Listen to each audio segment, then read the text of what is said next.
नमस्कार दोस्तों। आज की क्लास पे हम देखेंगे द गवर्नेंस सिस्टम यानी शासन प्रणाली।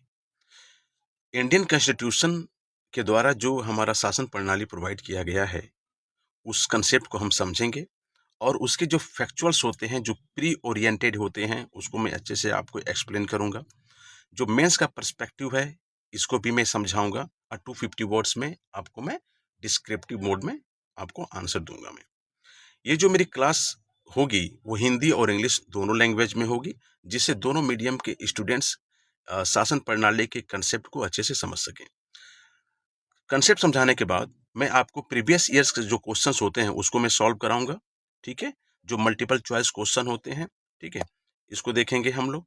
और ये जो मेरी क्लास होगी यूपीएससी और जो हमारे स्टेट के पीएससी होते हैं, जैसे उत्तर प्रदेश लोक सेवा आयोग, एमपीपीएससी, बीपीएससी, बीपीपीएससी, ठीक है, इस तरीके से जो हमारे हैं, उन सभी स्टेट जो एग्जाम कंडक्ट कराते हैं प्री और मेंस एग्जाम के लिए, जिसमें पॉलिटी का सेगमेंट का बहुत बड़ा रोल होता है, उसको हम देखेंगे, उसके लिए यूजफुल होगा।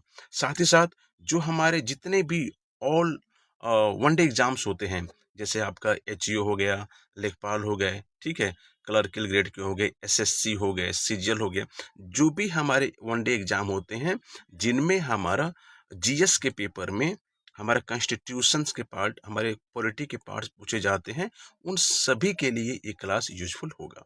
ठीक है, और जैसा कि यहाँ पे लिखा गया है कि मेंस ओरिएंटेड ये क्लास होगा, 250 वर्ड्स में आपको मैं आंसर प्रोवाइड करूंगा। ठीक है, तो चलिए स्टार्ट करते हैं। द गवर्नेंस सिस्टम, ठीक है, ये हिंदी इंग्लिश दोनों में है, तो पहले इंग्लिश को मैं आपको समझाता हूँ। ठीक है, कि गवर्नेंस सिस्टम है क्या, क्या है गवर्नेंस सिस्टम। ओके, तो इसको समझने के लिए एक ब्रीफ इंट्रोडक्शन हम लेते हैं और उस तरीके से आपको मैं समझाऊंगा। देखिए, जो आपका गवर्नेंस सिस्टम है ना,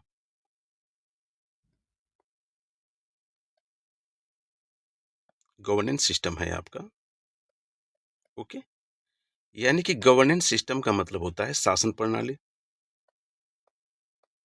इसको आराम से आप समझिएगा, इसमें जल्दबाजी मत कीजिएगा, और आराम से समझ लेंगे तो सारे जो भी कंसेप्ट इससे आते हैं गवर्नेंस सिस्टम से, ठीक है, उसको आप समझ जाएंगे।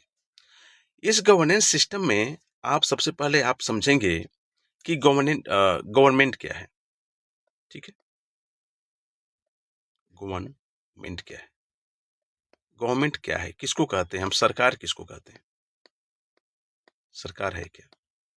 ठीक है, ओके, देखिए, जो सरकार है, ये सरकार क्या है, ये हमारा एक इंस्टीट्यूशन है। गवर्नमेंट इज एन इंस्टीट्यूशन,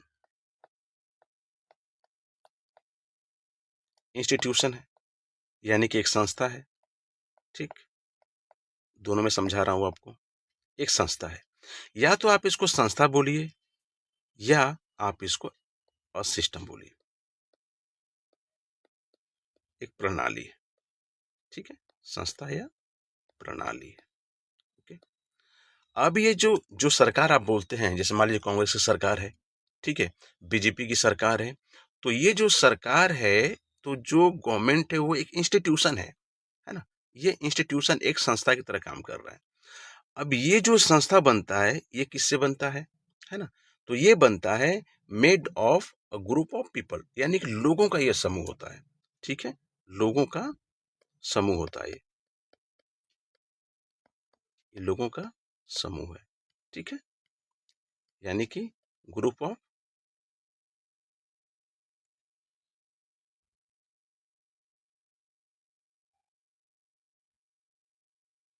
यानी क्या है,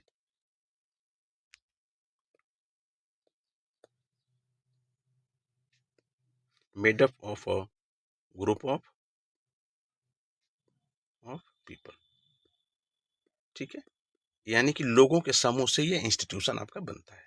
ठीक है, अब ये जो इंस्टीट्यूशन बन गया, तो जो हमारा made a group of people ये जो बना है, ये किस लिए बनता है, ये जो ग्रुप बनता है पीपल का, लोगों का जो समूह बनता है, वो किस लिए बनता है, वो बनता है that take care, take care take care और मैनेज अ कंट्री या स्टेट। ठीक है, समझ में आ रहा है आपको? यानी कि जो गवर्नेंस सिस्टम है उसमें हम देखेंगे कि हमारा गवर्नमेंट है क्या, सरकार हमारा क्या है। तो सरकार हमारा क्या है कि एक हमारा इंस्टीट्यूशन कहेंगे आप उसको, संस्था बोलेंगे या एक प्रणाली बनेंगे। और ये जो संस्था होता है वो क्या होता है, संस्था किससे बनती है? जो लोगों का समूह होता है उनके द्वारा ये संस्था बनती है। अब ये जो संस्था बनी है लोगों के समूह के द्वारा, तो ये जो लोगों का समूह है उस इंस्टीट्यूशन में, वो लोगों का समूह क्या करता है? ये लोगों का जो समूह है, ग्रुप ऑफ पीपल है, ये क्या करता है कि उस देश को, उस राज्य को वो टेक केयर, उसको देखभाल करता है और उसको, उस राज्य को, उस देश को किस तरह चलाना है, वो सब चीज़ें ये मैनेज करता है। ठीक है? ओके। इसके बाद देखिए, ये तो आप समझ गए कि जो भी हमारी सरकार बनती है, सरकार क्या है? लोगों का समूह का एक संस्था है, जो सरकार कैसे चलाना है, कौन-सा नियम पारित करना है, किस तरीके से मोटिवेट करना है लोगों को, तो वो सारी चीज़ें जो है वो हमारा गवर्नमेंट करती है। ठीक है? ओके। अब देखिए एक चीज़ आप समझिए कि जो भी हमारे गवर्नमेंट होते हैं, एवरी गवर्नमेंट, जो भी हमारे गवर्नमेंट होते हैं, वो क्या करते हैं? हर एक गवर्नमेंट का ना, इसके पास क्या है कि has its own own constitution. यानी कि जो भी हमारी सरकार बनती है, ठीक है? जो भी सरकार बनती है, उसका अपना खुद का एक कॉन्स्टिट्यूशन होता है या उसके पास अ सेट ऑफ प्रिंसिपल होते हैं और a set of fundamental principal. ठीक है? यानी कि जो भी सरकार, अब एवरी गवर्नमेंट के बारे में बात कर रहे हैं। फॉर एग्जांपल मान लीजिए, अभी आप देखेंगे कि अभी रूलिंग जो गवर्नमेंट है, बीजेपी गवर्नमेंट सेंटर में है और यूपी में है और वेरियस स्टेट्स में है। तो ये बीजेपी गवर्नमेंट, ये हमारे राइट विंग को प्रमोट करता है। ठीक है? यानी कि हमारे कल्चर, जो हमारे कल्चर हैं, जो हमारे ट्रेडिशन हैं, ठीक है? जो हिंदुस्तान का कंसेप्ट है, हिंदुओं का स्थान है ये, तो इस पे ज़्यादा ये कंसेप्ट करती है। और आज आप देखते हैं कि जो भी पॉलिसी बना रही है, जो भी चीज़ें कर रही हैं, जैसे हमारा नदियों का संरक्षण हो गया, हमारा देखेंगे कि जितने हमारे मंदिर हैं, उनका पुनरुत्थान हो गया, सोमनाथ मंदिर हो गया, अयोध्या मंदिर हो गया। यानी कि इनका जो सेट ऑफ फंडामेंटल प्रिंसिपल है या इनका जो खुद का आरएसएस के द्वारा, जो इनके द्वारा कॉन्स्टिट्यूशन आरएसएस का है, जो वो उस चीज़ को ये बीजेपी गवर्नमेंट इम्प्लीमेंट करती है। तो उनको हम राइट राइट विंग में, राइट विंग लिखे हैं ना, राइट विंग में ये हम चलते हैं। ठीक है? ओके। वहीं पे आप देखेंगे कि जो आपकी कांग्रेस पार्टी है, कांग्रेस पार्टी है, तो कांग्रेस पार्टी क्या करती है कि ये जो हमारा इस सेकुलर को प्रमोट करती है। ठीक है, सेकुलर, क्योंकि आप देखेंगे कि पहले भी आपको बताया कि जो हमारा प्रीएम्बल आया, प्रीएम्बल यानी कि ऑब्जेक्टिव रेजोल्यूशन पंडित जवाहरलाल नेहरू लेके आए, उसको 22 जनवरी 1947 को प्रीएम्बल कहा गया। उसमें हम देखते हैं कि प्रीएम्बल में जो पहला संशोधन हुआ, प्रीएम्बल का पहला संशोधन, वो हमारा 42nd कॉन्स्टिट्यूशनल अमेंडमेंट एक्ट 1976 के तहत हुआ था। तो उसमें जो है, जो हमारा प्रीएम्बल है, उसमें सेकुलर वर्ड जोड़ा गया था।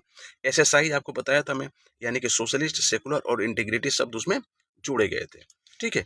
तो ये जो है, ये हमारा सेकुलर को प्रमोट करता है। सेकुलर मतलब ये है कि स्टेट या गवर्नमेंट जो है किसी एक धर्म को प्रमोट नहीं करेगी। स्टेट का कोई धर्म नहीं होगा, बल्कि सभी धर्म उसके लिए बराबर होंगे। ठीक है? ये हमारा कांग्रेस पार्टी का है सेकुलरिज्म, ये कॉन्स्टिट्यूशन पे चलने की बात करती है। वहीं पे आप देखेंगे, ठीक है, कि जो हमारा बसपा है, ठीक है, बहुजन समाज पार्टी है, ये क्या करती है? ये टोटली जो डॉक्टर बी राम अंबेडकर की आइडियोलॉजी है, जो हमारा कॉन्स्टिट्यूशन है, उसको फॉलो करती है। ये ना तो ज़्यादा धर्म को प्रमोट करती है, ना धर्म के बारे में बोलती है। है ना, ये ना किसी को लड़ाना चाहती है, ठीक है।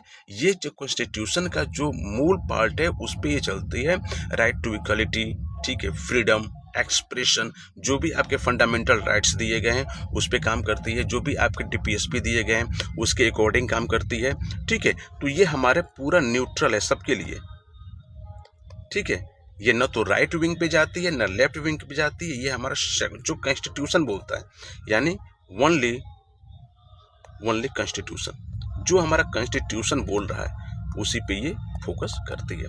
तो आप जैसे आप आम आदमी पार्टी हो गई, ठीक है। तो आम आदमी पार्टी भी क्या है, इनका भी एक अलग कॉन्स्टिट्यूशन है। इन्होंने क्या अपना सरकार जो बनाए उन्होंने एक करप्शन के अगेंस्ट मूवमेंट लेके चलाए, यानी कि उनका जो कॉन्स्टिट्यूशन है, उनका जो सेट ऑफ फंडामेंटल प्रिंसिपल है, वो करप्शन के अगेंस्ट जाके उन्होंने करप्शन खत्म करने के लिए उन्होंने मूवमेंट चलाया। अन्ना हजारे का सहायता लिया, उन्होंने हेल्प लिया, और उसके बाद देखिए दिल्ली में उन्होंने सरकार बनाई और आज पंजाब में भी सरकार बन रही है।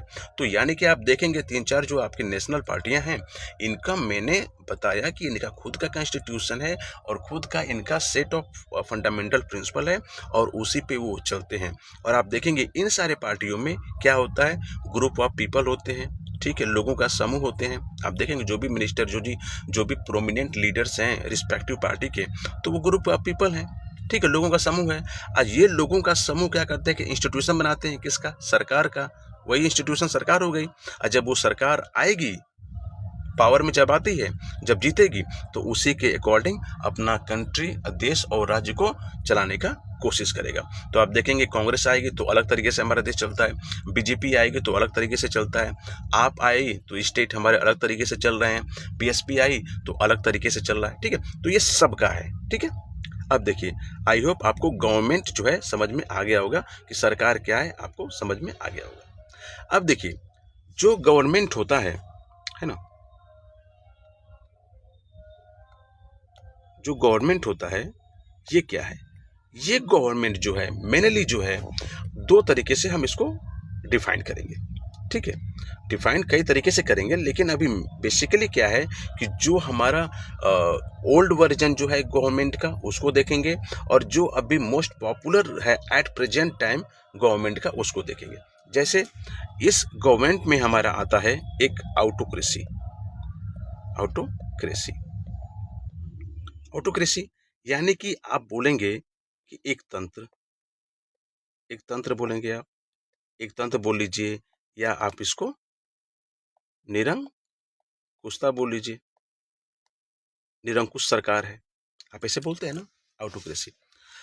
ये देखिए, जो ऑटोक्रेसी होता है इसका मतलब क्या है। ऑटोक्रेसी का मतलब होता है, इसका सिंपल मतलब होता है एक तंत्र का मतलब, या निरंकुशता का मतलब ये होता है कि जो सुप्रीम पावर है इन वन हैंड, है ना, यानी कि जो सुप्रीम पावर है,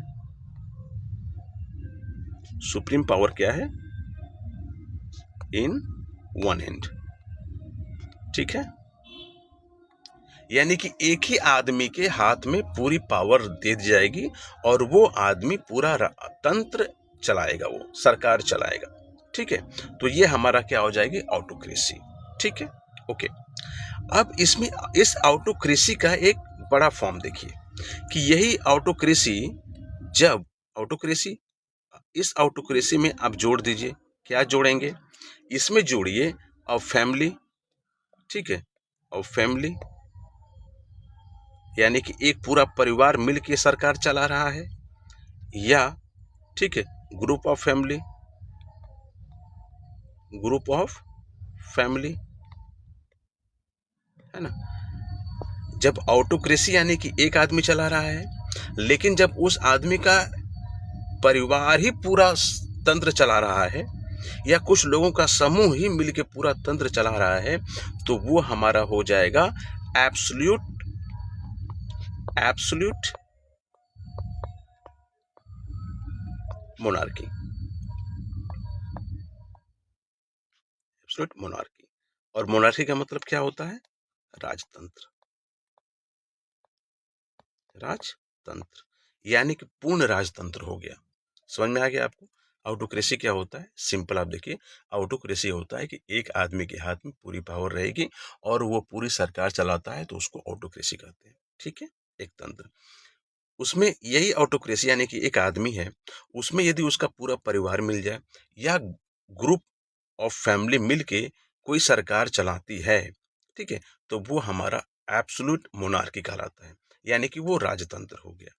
ठीक है, एग्जाम्पल के तौर पे आप देखेंगे कि जैसे हमारा जो है एग्जाम्पल, जो हमारे मोनार्क में यानी कि फैमिली से ही जो लोग आएंगे, तो post of monarch is inherited in an absolute monarchy, यानी जो एब्सोल्यूट मोनार्की है उसमें यह है कि जो पोस्ट ऑफ मोनार्क रहेगा, पोस्ट ऑफ मोनार्क, जो पोस्ट ऑफ मोनार्क है is inherited inherited in an absolute absolute monarchy. ठीक है, ओके, ये हमारा एग्जाम्पल आ गया कि जो हमारा पोस्ट ऑफ मोनार्क है, यदि वो वंशानुगत आ जाए, वंशानुक्रम में हमारा चले, तो वही हमारा एब्सोल्यूट मोनार्की कहलाएगा। यानी कि मोनार्क है, कोई एक मोनार्क है, कोई एक आदमी है, कोई एक परिवार है, फिर उसके बच्चे ही फिर मोनार्क बने, फिर उसके बच्चे ही बने, तो वो उसी को हम एब्सोल्यूट मोनार्क कहेंगे। ठीक है, और ये जो मोनार्की सिस्टम बात हो रही है, यानी कि मोनार्की जो है, यानी कि राजा का बेटा राजा, एक तरीके से मोनार्की हो गया। तो ये जो हमारा मोनार्की है, ये हमारा क्या है? Oldest form of the government, oldest form of the government. Okay, यानी कि सबसे पुराना सरकार का भाग है ये मोनार्की, राजतंत्र, है ना? जो राजा हुआ करते थे, फिर राजा, जैसे मान लीजिए कि राजा दशरथ थे, तो राजा दशरथ थे तो वो चला रहे थे पूरा राज, फिर उनके बेटे राम, लक्ष्मण, शत्रुघ्न, ये लोग, अब मान लीजिए कि ये लोग सरकार पूरा चलाते, है ना? ठीक है, फिर उनके बेटे लव लव कुश, वो लोग पूरा चलाते सरकार, तो ये हमारा मोनार्की सिस्टम स्टेबलाइज रहता। ठीक है, ओके। अभी आप देखेंगे कि जो ऑटोक्रेसी चल रहा है, ठीक है, अभी के फॉर्म में देखेंगे, ये जो ऑटोक्रेसी है, आपको समझ लीजिए, लेकिन अभी के तौर पे, है ना, अभी जो आजकल जो हमारा ऑटोक्रेसी चलता है, ऑटोक्रेसी जो हमारा चल रहा है, ठीक है, उसमें क्या होता है कि autocracy also includes dictatorship, dictatorship, यानी कि जो तानाशाही है ना, तानाशाही, जो तानाशाही है या अधिनायक तंत्र जो है ना, तो इस जो डिक्टेटरशिप जो चल रहा है, ठीक है, इसको भी हम ऑटोक्रेसी में ही इंक्लूड करेंगे। ठीक है, क्योंकि टर्मिनोलॉजी चेंज होती रहती है मॉडर्न के अकॉर्डिंग। ठीक है, तो अभी जो ऑटोक्रेसी हम देखते हैं कि कई सौ सालों पहले हमारा ऑटोक्रेसी जो कंसेप्ट दिया गया था, आज वही कंसेप्ट हम डिक्टेटरशिप को हम दे दिए, तानाशाह को दे दिए हैं। ठीक है, आप देखेंगे कि मुस्लिम कंट्री में बहुत हमारे तानाशाह हुए, है ना, इसको आप लेके चलेंगे। और ये तानाशाही का मतलब क्या होता है कि इंडिविजुअल possesses एब्सोल्यूट पावर। ठीक है, यानी कि इंडिविजुअल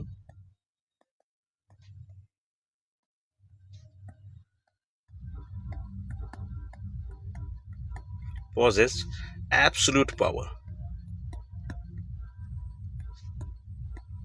एब्सोल्यूट पावर। ठीक है, तो आई होप आपको ऑटोक्रेसी, है ना, मोनार्की, ठीक है, और एब्सोल्यूट मोनार्की के बारे में आप समझ गए हैं।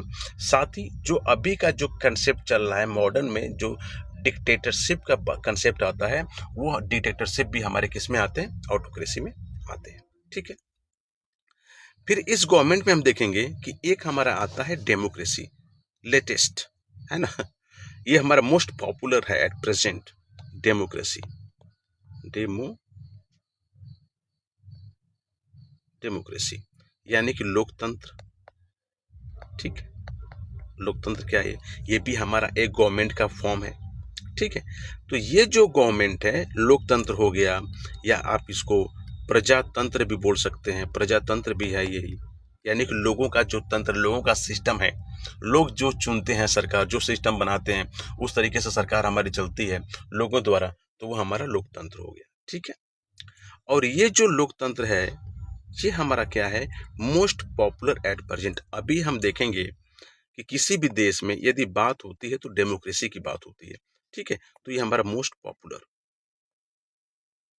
Popular at present. पूरे वर्ल्ड में 195 195 से अधिक हमारे राष्ट्र हैं, according to the United Nation report. लेकिन आप देखेंगे कि 195 में से पूरे के पूरे हमारे डेमोक्रेसी फॉलो नहीं करते हैं। आज भी राजाशाही है, आज भी कहीं ना कहीं तानाशाही है, आज भी डिक्टेटरशिप है, आज भी कहीं ना कहीं मोनार्की सिस्टम है, आज भी राजा का वंशानुक्रम में हमारा चीजें चलती आ रही हैं। लेकिन बहुत से देश जो डेवलप्ड नेशन है, ठीक है, डेवलपिंग है, वो सब कहीं ना कहीं जो मॉडर्न गवर्नेंस है, उसका सिस्टम यानी कि डेमोक्रेसी को फॉलो करना शुरू कर दिए हैं, ठीक है। जैसे India, India is a democratic Republic, okay. तो ये हमारा मोस्ट पॉपुलर है डेमोक्रेसी अभी के तौर पे, ठीक है। इसमें जो डेमोक्रेसी में होता क्या है कि जो फाइनल पावर है ना, वो कहाँ पे है? तो जो हमारा फाइनल पावर है, फाइनल पावर, वो हमारा किसके हाथ में होता है? वो किसके हाथ में होता है? पब्लिक के हाथ में होता है। जो हमारा पब्लिक वोट देती है, उसी के हाथ में हमारा फाइनल पावर होता है। यानी कि वो इलेक्शन होगा, उस इलेक्शन में लोग जिसको चुनेंगे, ठीक है, वही हमारी सरकार बनाएगी। यानी कि जो चुनेगा वही तो इम्पोर्टेंट है, यानी कि पब्लिक ही इम्पोर्टेंट है, ठीक है। ये आप समझ गए इसको कि ये हमारा गवर्नमेंट है क्या। डेमोक्रेसी गवर्नमेंट क्या है, गवर्नमेंट के कितने पार्ट्स होते हैं, कैसे कैसे, डेमोक्रेसी क्या है, ऑटोक्रेसी क्या है, मोनार्की क्या है, डिक्टेटरशिप क्या है, ये सब आप समझ गए। अब ये जो है गवर्नमेंट, जो गवर्नेंस और गवर्नमेंट, ये कहाँ इम्प्लीमेंट होगा? तो ये सब चीजें इम्प्लीमेंट होता है स्टेट में, ठीक है।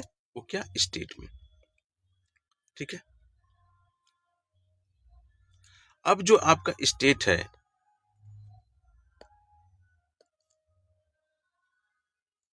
ये जो आपका स्टेट है, ये क्या है, ठीक है, ये स्टेट है क्या?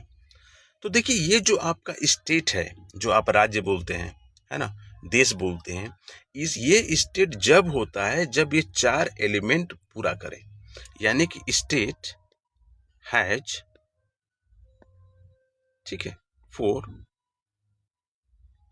एसेंशियल एलिमेंट्स, ठीक है। चार महत्वपूर्ण इनके तत्व होते हैं, ठीक है, चार महत्वपूर्ण तत्व हैं। कौन कौन से? देखिए, पहला तो आपका आएगा टेरिटरी। टेरिटरी, टेरिटरी का मतलब भूभाग, ठीक है। तो किसी भी देश का एक हमारा भूभाग होना चाहिए। भू मतलब जमीन का टुकड़ा, है ना, इनके पास होना चाहिए, टेरिटरी उनका होना चाहिए, ठीक है। दूसरा, इनके पास एक पॉपुलेशन होनी चाहिए, ठीक है। पॉपुलेशन यानी कि जनसंख्या, ठीक है, जनसंख्या होनी चाहिए, ठीक है। तीसरा क्या है कि इनके पास गवर्नमेंट होनी चाहिए, गवर्नमेंट होनी चाहिए जो सरकार चलाए उस स्टेट में, यानी कि सत्ता, सत्ता भी होनी चाहिए।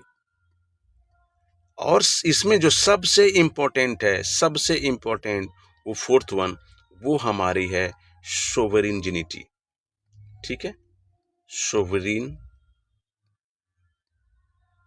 ठीक है। सोवरेनिटी यानी कि क्या होता है ये?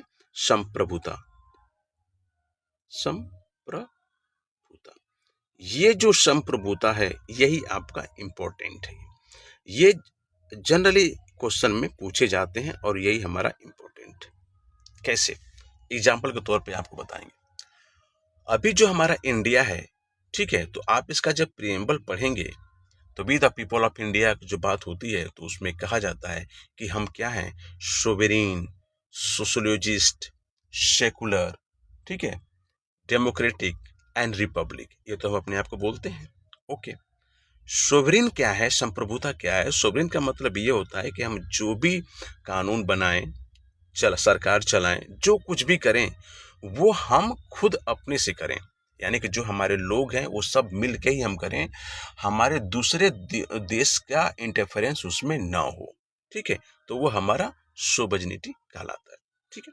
फॉर एग्जाम्पल देखिए कि 1947, ठीक है, जब हमारा देश आजाद नहीं हुआ था, तब भी हम देखते हैं कि जब हमारा देश आजाद नहीं हुआ था, ब्रिटिशर्स हमारे थे, तो उस समय भी हमारे पास भूभाग था, उस समय भी हमारी जनसंख्या थी, उस समय भी हमारी इंटरिम गवर्नमेंट थी। 2 सितंबर 1946, ठीक है, तो जो हमारा 2 सितंबर 1946 को जो हमारा इंटरिम गवर्नमेंट बनी है ना, तो उस समय तो इंटरिम गवर्नमेंट हमारे ही थी, है ना, लेकिन हम सोवरेन नहीं थे। सोवरेन क्यों नहीं थे? क्योंकि उस समय भी हमारा जो है, हम ब्रिटिश कंट्रोल के अंतर्गत आते थे, यानी कि ब्रिटिश वायसराय थे, गवर्नर जनरल थे, वो हमें क्या कमांड कर रहे थे। तो जब उनका इंटरफेरेंस था तो हम उस समय सोवरेन नहीं थे। लेकिन 1947 के बाद जब हम आज़ाद हुए, 15 अगस्त 1947 के बाद, India became India became sovereign, ठीक है, सोवरेन। तो हमारा 1947 के बाद हमारा इंडिया सोवरेन बना। और इसका आप देखिए, जैसे हम कॉमनवेल्थ है, कॉमनवेल्थ में हम जाते हैं, यूनाइटेड नेशन के मेंबर हैं, यूनाइटेड नेशन में हम जा रहे हैं, ठीक है, तो ये कोई हमको बोल फोर्स नहीं कर रहा है, बल्कि हम खुद जा रहे हैं। पेरिस एग्रीमेंट हुआ, हम उसमें हैं। 16 अलायंसेस हुए, ठीक है, हम उसमें हैं, यानी कि हम खुद के मर्जी हैं, हम जिसमें चाह रहे हैं, तो हमारे ऊपर कोई दबाव नहीं है, यानी खुद हम डिसीजन ले रहे हैं क्या करना है क्या नहीं करना है, तब हम कहीं जाके सोवरेन है, ठीक है। जैसे पाकिस्तान है, पाकिस्तान अपने आप को कह रहा है कि हम सोवरेन है, लेकिन उसी कंट्री में देखिए कि चाइना का इंटरफेरेंस बहुत ज़्यादा है, यूएसए का इंटरफेरेंस बहुत ज़्यादा है। जो यूएसए चाहेगा, जो चाइना चाहेगा, उस तरीके से वो अपना बिहेव करेगा। तो यानी कि उसकी जो संप्रभुता है वो कहीं ना कहीं हनन हो रही है, ठीक है। ओके, इतना स्टेट समझने के बाद गवर्नमेंट समझ गए, हम स्टेट समझ गए, ठीक है। अब हम देखेंगे टाइप्स ऑफ गवर्नेंस, ये क्या है।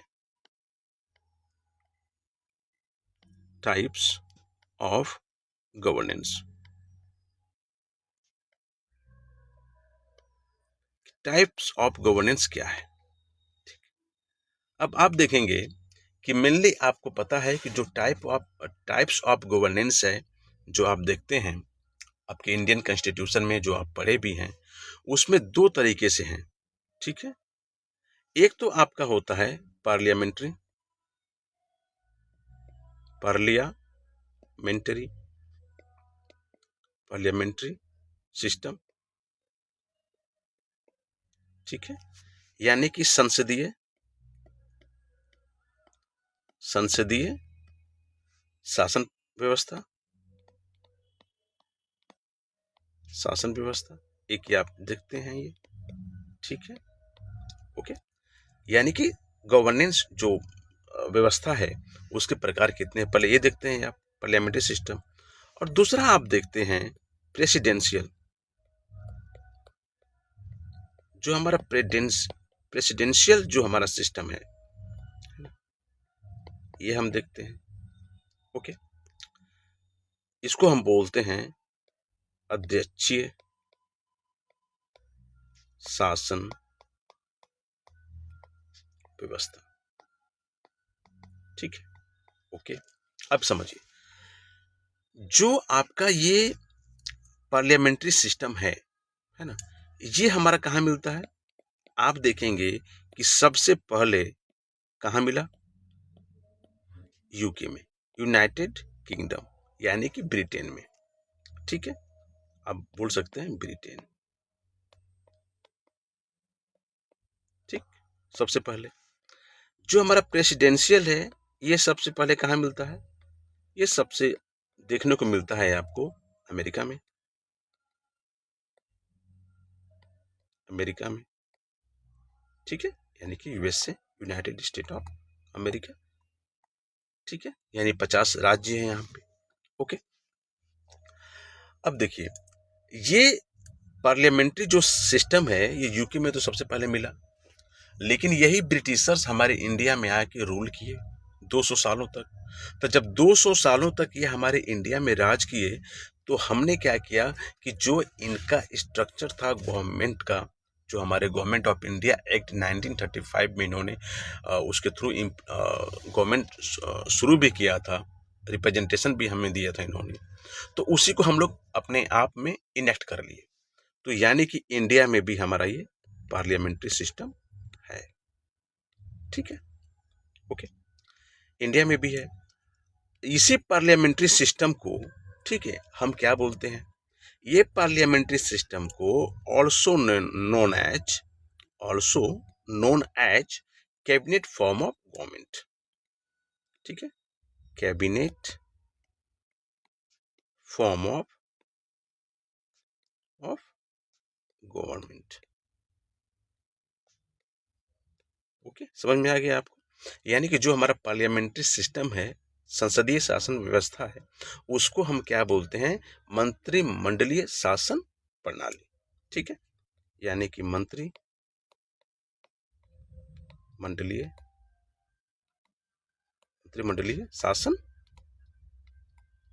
शासन प्रणाली बोलते हैं, ठीक, ओके, ठीक है। अब ये देखिए, मैं आपको पार्लियामेंट्री सिस्टम पहले समझा रहा हूं मैं ना, कि पार्लियामेंट्री सिस्टम हमारा है, ठीक है, संसदीय शासन व्यवस्था सबसे पहले हमारे यूके में थी, ये हमारे इंडिया में भी है, और इंडिया में इसको हम कैबिनेट फॉर्म ऑफ गवर्नमेंट यानी कि मंत्रिमंडलीय शासन प्रणाली भी कहते हैं, ठीक है। अब देखिए, ये पार्लियामेंट्री सिस्टम है, इसमें होता क्या है, आप देखेंगे कि इस पार्लियामेंट्री सिस्टम में जो होता है कि मेंबर ऑफ द जो executive same are taken from the legislative, ठीक है, यानी जो हमारे मेंबर्स हैं, जो हमारे मेंबर्स ऑफ द एग्जीक्यूटिव, ठीक है, are taken from the legislative, ठीक है, यानी कि लेजिस्लेटिव मतलब विधायिका हो जाता है, और एग्जीक्यूटिव का मतलब होता है कार्यपालिका,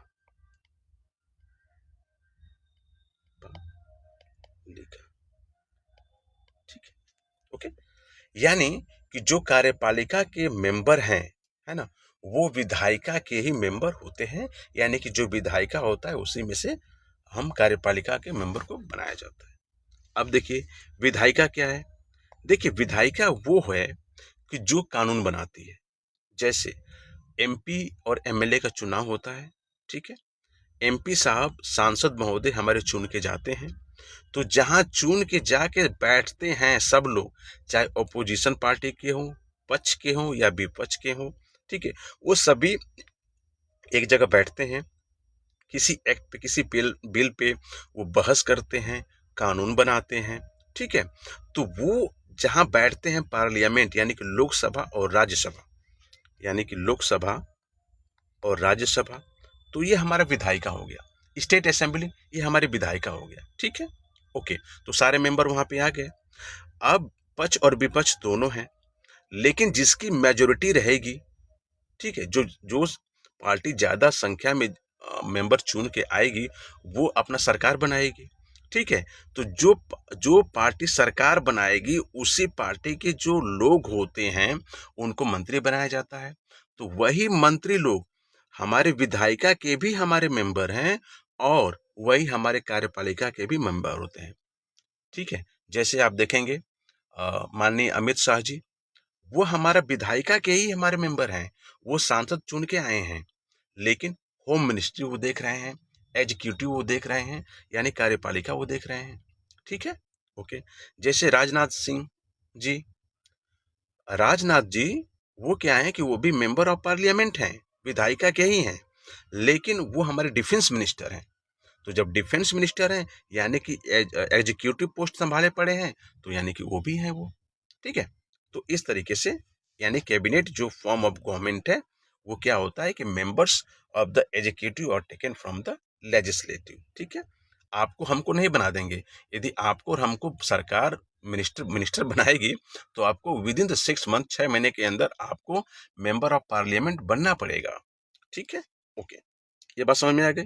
ठीक है, अब जो ये member of the executive are taken from the legislative, ये क्या करते हैं? अच्छा बताइए क्यों ऐसा? क्या है कि जो विधायिका के मेंबर हैं उन्हीं को कार्यपालिका में इंक्लूड किया गया, ऐसा क्यों?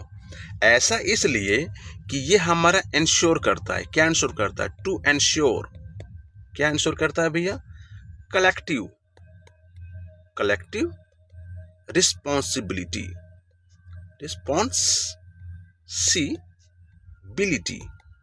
रिस्पॉन्सिबिलिटी, कलेक्टिव रिस्पॉन्सिबिलिटी, यानी कि जो सामूहिक, जो आपका सामूहिक उत्तरदायित्व होता है ना, उत्तरदायित्व, जो उत्तरदायित्व होता है सामूहिक, उसको ये एंश्योर कराता है, उसको ये सुनिश्चित कराता है कि हमारा सामूहिक उत्तरदायित्व है। क्यों? यदि कोई हमारे जो होम मिनिस्टर साहब हैं, यदि उनसे कोई गलती हो गई तो उनको कहाँ पकड़ेंगे आप? भाई वो मेंबर ऑफ पार्लियामेंट है, एमपी है, वो विधायिका के ही मेंबर है, तुरंत आप पकड़ लेंगे उनसे, उनको, है ना। और वो हमारा एग्जीक्यूटिव भी देख रहे हैं, यदि वो कोई गलती करते हैं तो वो पूरा विधायिका में ही गलती कर रहे हैं वो, है ना। यानी कि उनकी जिम्मेदारी कलेक्टिव रिस्पॉन्सिबिलिटी है, उस सामूहिक उत्तरदायित्व है, इसलिए कोई गलत काम नहीं करना चाहेंगे वो, चाहे कोई भी जो उस पोस्ट पे बैठा है। तो ये क्या करते हैं? एक collective responsibility of the government, of the people. समझ में आ गया? इन लोगों का जो सरकार बनी है उसके प्रति ये सामूहिक उत्तरदायित्व इनका बनता है। ठीक है, ये समझ में आ गया आपको? अब देखिए ये जो चीजें हैं, तो जो कैबिनेट मिनिस्टर के बारे में बात हो रही है, जो काउंसिल ऑफ मिनिस्टर, ठीक है, काउंसिल ऑफ मिनिस्टर को ही आप कैबिनेट बोलेंगे। तो जो आपका कैबिनेट है, कैबिनेट मिनिस्टर आप नाम सुने, कैबिनेट मंत्री बने हैं वो, ऐसा आप सुने हैं। तो जो कैबिनेट होता है, cabinet is headed by head of the government, head of the government. ठीक है, तो जो हेड ऑफ द गवर्नमेंट है वही हमारा क्या करेगा? कैबिनेट को हेड करेगा। यानी कि कैबिनेट का सबसे हेड कौन है? जो हमारा गवर्नमेंट का हेड है। जैसे फॉर एग्जांपल हमारे प्राइम मिनिस्टर, जो हमारे प्राइम मिनिस्टर साहब हैं, जैसे अभी हमारे मोदी साहब हैं,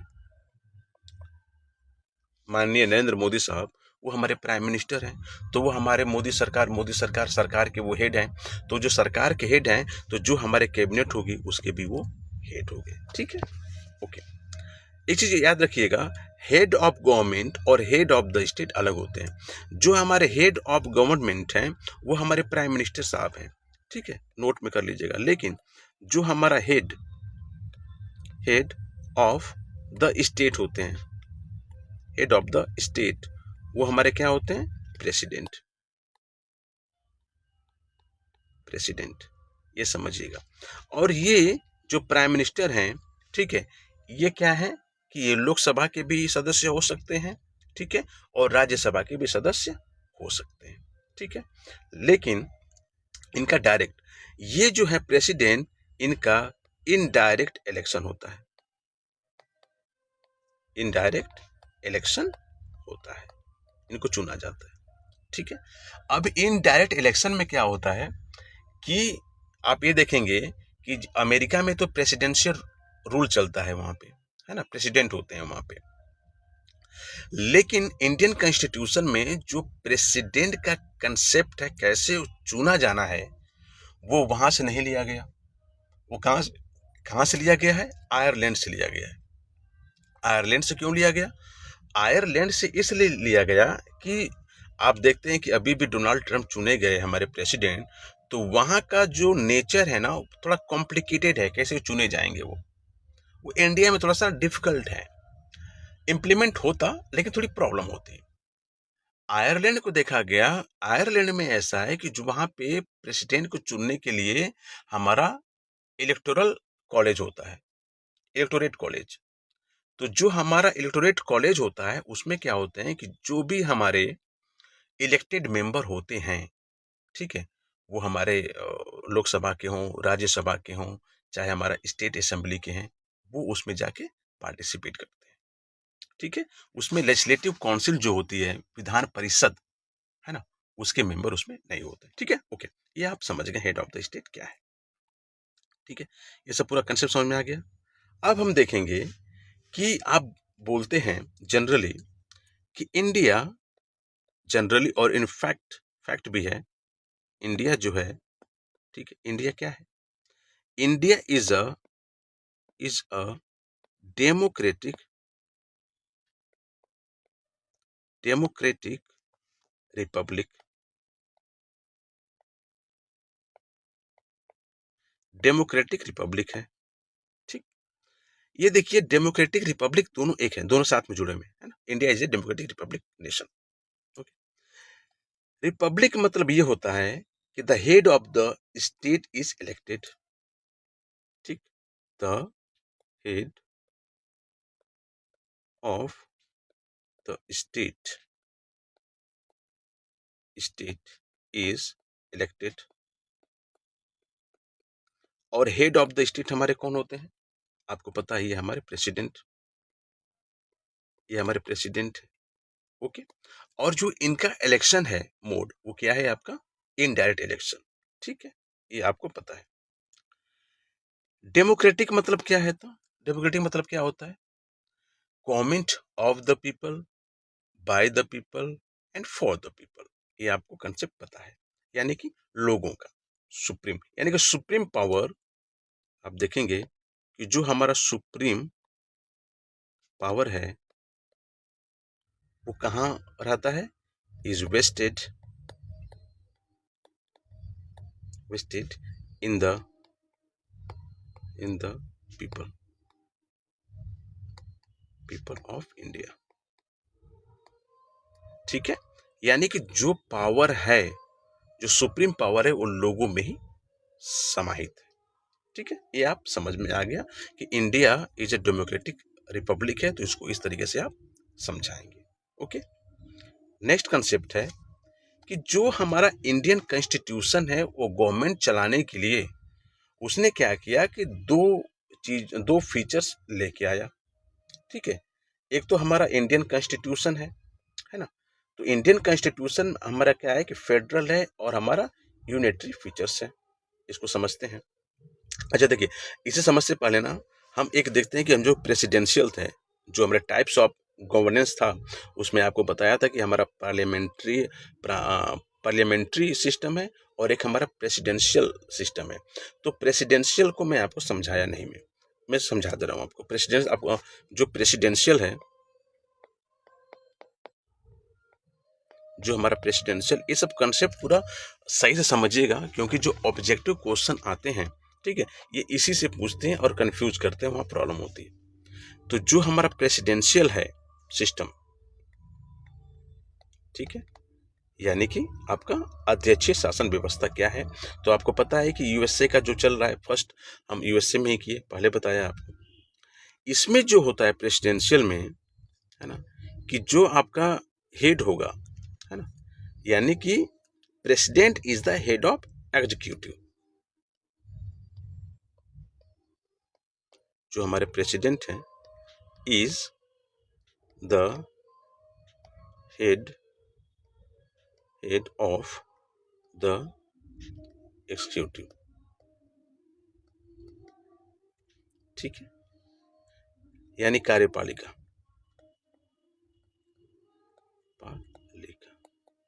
यानी कि पार्लियामेंट्री में देखेंगे आप, पार्लियामेंट्री सिस्टम में, कि जो हमारा हेड ऑफ एग्जीक्यूटिव है वो तो हमारे कौन है? वो हमारे पीएम साहब हैं। लेकिन यहाँ पे देखेंगे कि जो हमारे हेड ऑफ एग्जीक्यूटिव रहेंगे कार्यपालिका के, वो हमारे कौन रहेंगे? वो हमारे प्रेसिडेंट साहब है। ठीक है, ओके। और ये जो प्रेसिडेंट हैं, ठीक है, ये elected indirectly by the people in the USA. और इसमें जो हो आप देखते हैं कि जो प्रेसिडेंट का चुनाव होता है वो हमारा इनडायरेक्ट वे में होता है। ठीक है, तो आपको पता है ये चीजें। ठीक है, यानी कि इनका जो चुनाव होता है, ठीक है, इनका जो इलेक्शन होता है इनडायरेक्ट वे में,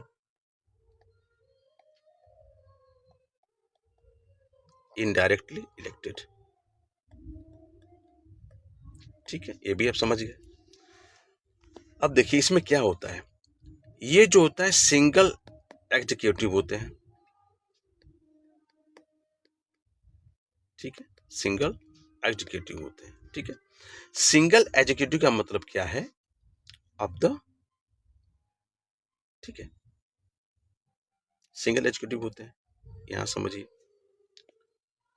नेक्स्ट पॉइंट, ये क्या होते हैं कि जो प्रेसिडेंट हैं ये हमारे होते हैं हेड, हेड ऑफ किसके? दो के। एक हेड ऑफ द स्टेट, जो हमारा राज्य है, नेशन है, उसके हमारे हेड रहेंगे। ठीक है, उसके बाद जो हमारा एग्जीक्यूटिव है, जो हमारे कार्यपालिका है, उसके भी हमारे हेड रहेंगे। ठीक है, तो head of the state and executive हमारे कौन है? प्रेसिडेंट। ठीक है, और यहां पे देखते हैं पार्लियामेंट्री सिस्टम में, खासकर इंडिया में, कि जो हमारे हेड ऑफ स्टेट हैं वो हमारे प्रेसिडेंट हैं, लेकिन जो हमारा हेड ऑफ एग्जीक्यूटिव है वो हमारे पीएम है। ठीक है, ये समझ में आएगा? दोनों में कंफ्यूजन नहीं रहेगा आपको। ओके, इसमें है नेक्स्ट कि जो प्रेसिडेंट होता है ये हमारे कैबिनेट ऑफ मिनिस्टर को अपॉइंट करता है। ठीक है, कैबिनेट ऑफ, जो हमारे cabinet of council of ministers जो हैं, तो काउंसिल ऑफ मिनिस्टर को हम देखेंगे कि on the recommendation of the prime minister हमारे प्रेसिडेंट अपॉइंट करते हैं। ठीक है, तो यहां पर भी जो हमारे प्रेसिडेंट होते हैं, president appoints the council of, जो काउंसिल ऑफ मिनिस्टर्स होते हैं उनको ये खुद अपने मन से करते हैं। यहाँ पे क्या है कि प्राइम मिनिस्टर जो हैं, जो हमारे लोग हैं जो मिनिस्टर बनेंगे, उनका नाम देते हैं प्रेसिडेंट को इंडिया में, और प्रेसिडेंट महोदय फिर उनको ओथ दिलाते हैं। और ओथ किस में दिलाते हैं? जो शेड्यूल 3 है उसमें वो ओथ दिलाते हैं उनको। ठीक है, लेकिन अमेरिका में देखेंगे कि जो प्रेसिडेंट हैं वो खुद चुनेंगे कि हमारे काउंसिल ऑफ मिनिस्टर कौन बनेंगे, और खुद उनको अपॉइंट करेंगे। ठीक है, लेकिन आप ये समझिए कि सारा पावर प्रेसिडेंट के पास तो रहता है, लेकिन जो इनकी विधायिका होती है, यानी कि जो इनकी लेजिस्लेचर होता है, उसको ये डिजॉल्व, उसको वो खत्म नहीं कर सकते। ठीक है, president can not dissolve the legislature. ठीक है, ये इंपॉर्टेंट है, इसको आप, ये सब पॉइंट प्रेसिडेंशियल में आप याद रखिएगा, ये क्वेश्चन में आपको हेल्प करेगा। ठीक है, ओके। अब देख कहां पे हम लोग थे? अब हम लोग थे नेक्स्ट में कि the Indian constitution has both federal and unitary feature. यहां पे थे हम लोग, तो चलिए शुरू करते हैं। यानी जो आपका इंडियन कॉन्स्टिट्यूशन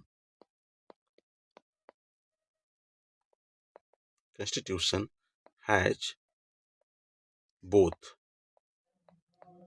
ठीक है, बोथ है, क्या है? Federal, federal plus unitary, unitary features. ठीक है, ओके।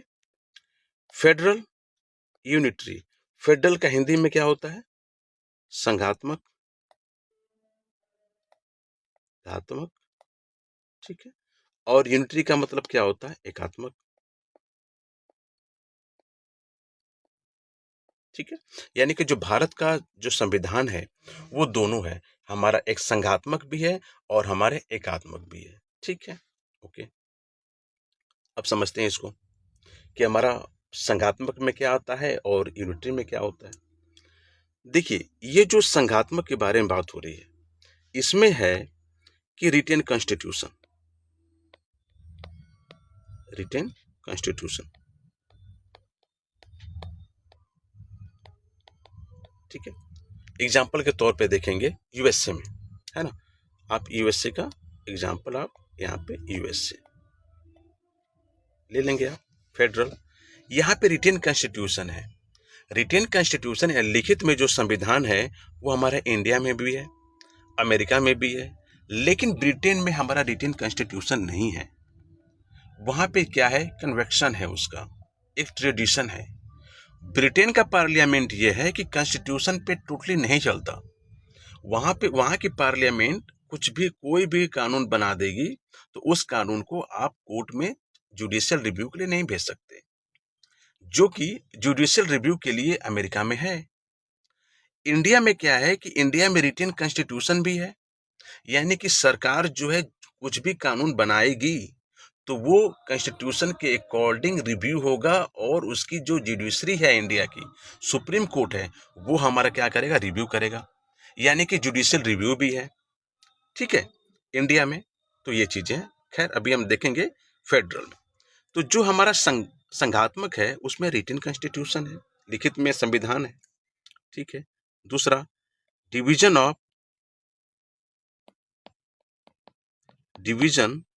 ऑफ पावर है, यानी कि जो पावर है, सत्ता है, उसका डिवीजन है, किसमें, सेंटर में और स्टेट में। ठीक है, तो हो गया। तीसरा पॉइंट है, इसमें इंडिपेंडेंट जुडिशरी है, इंडिपेंडेंट जुडिशरी, यानी कि जो हमारी न्याय प्रणाली है वो हमारी स्वतंत्र है, इंडिपेंडेंट है, वो किसी पे डिपेंड वो नहीं है। इसके बाद देखेंगे बाइकैमरलिज्म,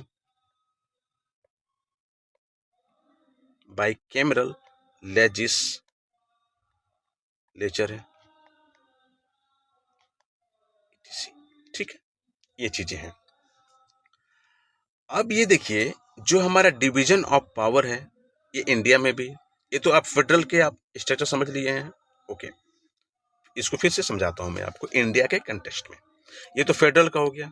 ओके, अब आइए आप इसका जो हमारे एकात्मक हैं इनका देखते हैं कि ये हमारे क्या है।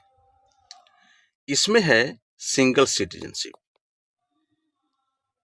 सिंगल सिटीजनशिप,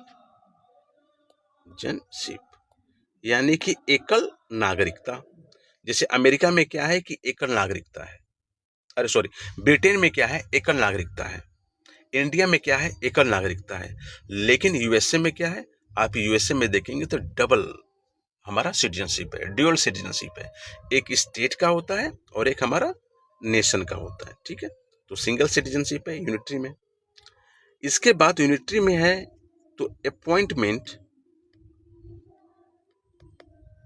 अपॉइंटमेंट, ठीक है, of governor, appointment of governor by president. ठीक है, यानी कि प्रेसिडेंट के द्वारा गवर्नर जो है अपॉइंट किए जाएंगे, ये यूनिटरी का फीचर है। ओके, इसके बाद फिर है declaration of emergency, declaration of emergency, यानी कि इमरजेंसी, आपातकालीन कुछ चीजें हैं, उसका घोषणा कौन करेगा, तो हमारा इंडिया में देखते हैं प्रेसिडेंट करते हैं, तो हमारा यूनिटरी फीचर है, हो गया। ठीक है, और हमारा जो इंटरनेशनल एग्रीमेंट है उसका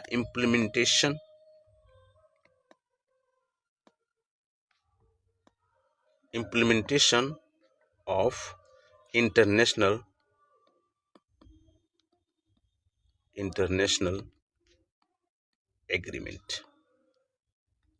यानी कि जो भी हमारा दूसरे देशों के साथ एग्रीमेंट होता है, जो साइन होता है, ठीक है, तो उसको इम्प्लीमेंट भी हमारे सेंट्रल गवर्नमेंट करती है, तो हमारा यूनिटरी फीचर्स हो गए, ठीक है। अब इंडिया के कंटेक्स्ट में देखिए कि इंडिया में क्या है, ये तो आप फेडरल और यूनिटरी के बारे में आप समझ गए हैं। इंडिया में क्या क्या वो देखिए, इंडिया में भी है ना, इंडिया में क्या क्या उसको देखना है, ओके। इंडिया में भी रिटन कॉन्स्टिट्यूशन है, डिवीजन ऑफ पावर भी है, बिल्कुल, जो हमारा इंडियन कॉन्स्टिट्यूशन है, तो इंडियन कॉन्स्टिट्यूशन के अकॉर्डिंग हम देखेंगे कि सेंटर और स्टेट में पावर को डिवाइड किया गया है, ठीक है। ये भी है, इंडिपेंडेंट जुडिशरी भी है, ठीक है, और बाई कैमरल लेजिस्लेचर भी है। हम देखते हैं कि बाई कैमरल लेजिस्लेचर कहाँ है, 6 जगह है, कहाँ कहाँ, आंध्र प्रदेश, तेलंगाना, यूपी, बिहार, महाराष्ट्र, कर्नाटका में 6 जगह हमारे ये भी है, ओके। एकल हम देखेंगे कि हमारे सिंगल सिटीजनशिप इंडिया में है, ठीक है, यानी कि भारत का सिर्फ किसी राज्य का नागरिक नहीं, वो भारत का ही नागरिक है, सिंगल है। हम देखते हैं कि जो हमारे गवर्नर अपॉइंट होते हैं स्टेट में, है ना, जो राज्यपाल की नियुक्ति होती है ना, वो किनके द्वारा होती है, हमारे जो राष्ट्रपति होते हैं वो करते हैं, ठीक है।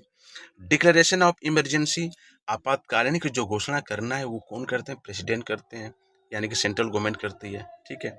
और जो हमारे इंटरनेशनल एग्रीमेंट है उसका इम्प्लीमेंटेशन भी हमारे सेंट्रल गवर्नमेंट करती है, यानी कि ये जो सारे फीचर्स हैं ये इंडिया में है। इसलिए कहा गया है कि Indian constitution has both federal and unitary features. समझ में आ गया आपको, गुड, यही है। अब देखेंगे कि जो हमारे पार्लियामेंट्री जो फीचर्स हैं, ठीक है, वो क्या है, ठीक है, फीचर्स ऑफ पार्लियामेंट्री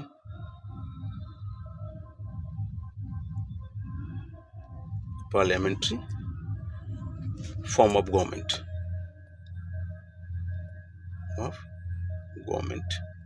ठीक है, यानी कि जो हमारे संसदीय शासन व्यवस्था है उसके फीचर्स क्या हैं। तो पहला आप देखेंगे, नोट डाउन करेंगे, है ना, ये हमारा होगा पहला कि जो हमारा एग्जीक्यूटिव होते हैं, एग्जीक्यूटिव इज रिस्पॉन्सिबल किसके लिए, टू द लेजिस्लेचर, यानी कि जो हमारे कार्यपालिका होती है वो हमारा विधायिका के प्रति उत्तरदायित्व होती है। जैसे प्राइम मिनिस्टर हो गए, ठीक है, काउंसिल ऑफ मिनिस्टर हो गए, ये सब हमारे विधायिका से ही आते हैं, और विधायिका से ही आते हैं तो विधायिका के लिए प्रति ये हमारे उत्तरदायित्व इनका होता है। दूसरा देखेंगे, ये हमारा मेजोरिटी पार्टी जो है, पार्टी वो क्या करती है, रूल करती है, यानी कि जो सबसे अधिक सीटें जीत के आएंगी हमारी लोकसभा में, है ना, वही पार्टी सरकार बनाएगी, ठीक है। तीसरा देखेंगे आप, कलेक्टिव रिस्पॉन्सिबिलिटी,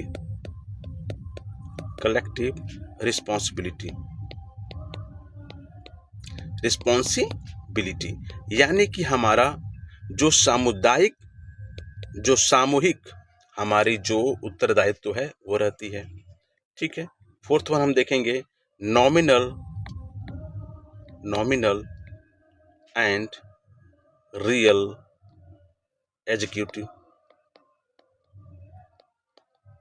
यानी कि रियल एग्जीक्यूटिव हमारे पीएम होते हैं, और जो नॉमिनल यानी कि मानक जो हैं वो हमारा प्रेसिडेंट, ठीक है। फिफ्थ वन हमारा क्या है कि पॉलिटिकल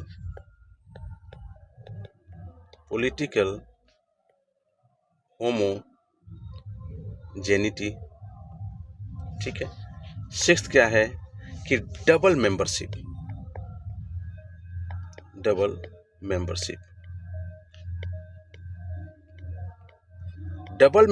मतलब होता है कि जो हमारे मेंबरशिप बनना है, यानी कि वो है, यानी कि यदि कोई एमपी चुन के आते हैं और वो हमारे मंत्री बन जाते हैं, तो एक तो पहले हमारे विधायक हैं, उसके बाद हमारे मंत्री हैं तो वो हमारे विधायक भी हैं और मंत्री भी हैं, वो हमारे सांसद भी हैं, वो हमारे मंत्री भी हैं। तो इस तरीके से उनका डबल मेंबरशिप होता है। ठीक है। 7 देखेंगे हमारा leadership of PM, leadership of PM, prime minister का लीडरशिप। ठीक है। इसके बाद देखेंगे 8th one,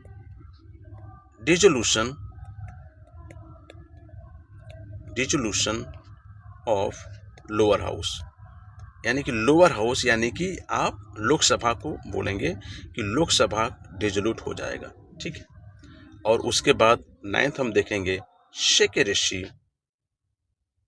secrecy of procedure. ठीक है। ये चीजें हैं, यानी कि जो हमारे features of parliamentary form of government के बारे में बोले हैं कि वो क्या क्या है, उसको मैंने आपको बताया है। ठीक है। जैसे पहला बताया कि एग्जीक्यूटिव जो हमारे हैं, एग्जीक्यूटिव रिस्पॉन्सिबल टू लेजिस्लेचर, है ना, यानी कि पीएम और जो कैबिनेट मिनिस्टर हैं वो हमारे विधायिका के लिए भी जिम्मेदारी होंगे। ठीक है। और ये हमारा मेजोरिटी यानी कि हमारे बहुमत दल का शासन रहेगा, जो भी हमारे बहुमत दल है उनका शासन है। ये हमारे सामूहिक जिम्मेदारी है। ठीक है। नाम मात्र और हमारे वास्तविक कार्य भी हैं। ठीक है। पॉलिटिकल होमोजेनिटी यानी कि राजनीतिक जो हमारा समरूपता है वो भी होनी चाहिए। हमारे देख रहे हैं कि डबल मेंबरशिप यानी कि 2 मेंबरशिप हमारी होगी इस मिनिस्टर की भी, और हमारे पीएम का नेतृत्व होगा, है ना। और जो निचले सदन यानी कि जो हमारा लोकसभा है, तो लोकसभा का क्या होगा, विघटन भी हो जाएगा। ठीक है। विघटन हो जाता है इनका। और सेक्रेसी ऑफ प्रोसीजर यानी प्रक्रिया की गोपनीयता भी हमारा इसका फीचर्स है। ठीक है। ये सब आप समझ गए। आगे हम देखेंगे, ठीक है, कि जो मेन हमारे थिंकर्स हैं उन्होंने क्या किया, क्या कहा हमारे इंडियन कॉन्स्टिट्यूशन के बारे में। तो जो हमारे ग्रेनविले हैं, ठीक है, ग्रेनविले ऑस्टिन बोलते हैं कि जो हमारा इंडियन कॉन्स्टिट्यूशन है, जो हमारा इंडियन कॉन्स्टिट्यूशन है वो हमारा कोऑपरेटिव फेडरलिज्म है। यानी इंडियन, याद कर लीजिएगा क्योंकि क्वेश्चन पूछता है ये, Indian constitution as cooperative federalism. ठीक है। कोऑपरेटिव फेडरलिज्म यानी कि सहकारी संघवाद। ठीक है। यानी कि जो ऑस्टिन साहब जी ऑस्टिन कहते हैं कि जो भारत का संविधान है वो सहकारी संघवाद के तौर पे है। ठीक है। बहुत बढ़िया। इसके बाद देखेंगे हम केसी वेयर को।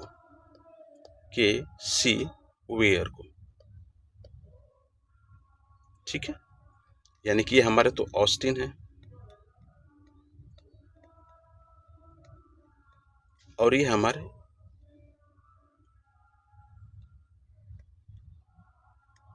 वेयर। ठीक है।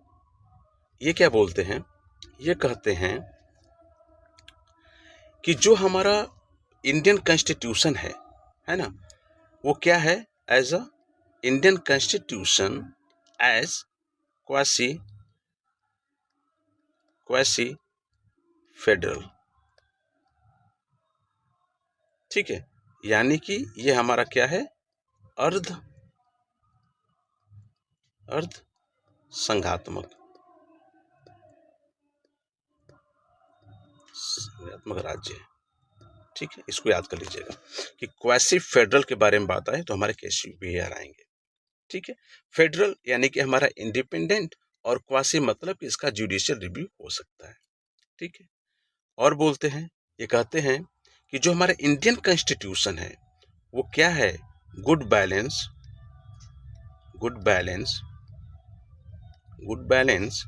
बिटवीन किसके बीच में, रिजिडिटी यानी कठोरता,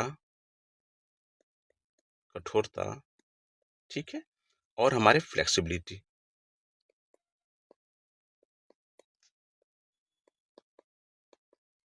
यानी कि लचीला।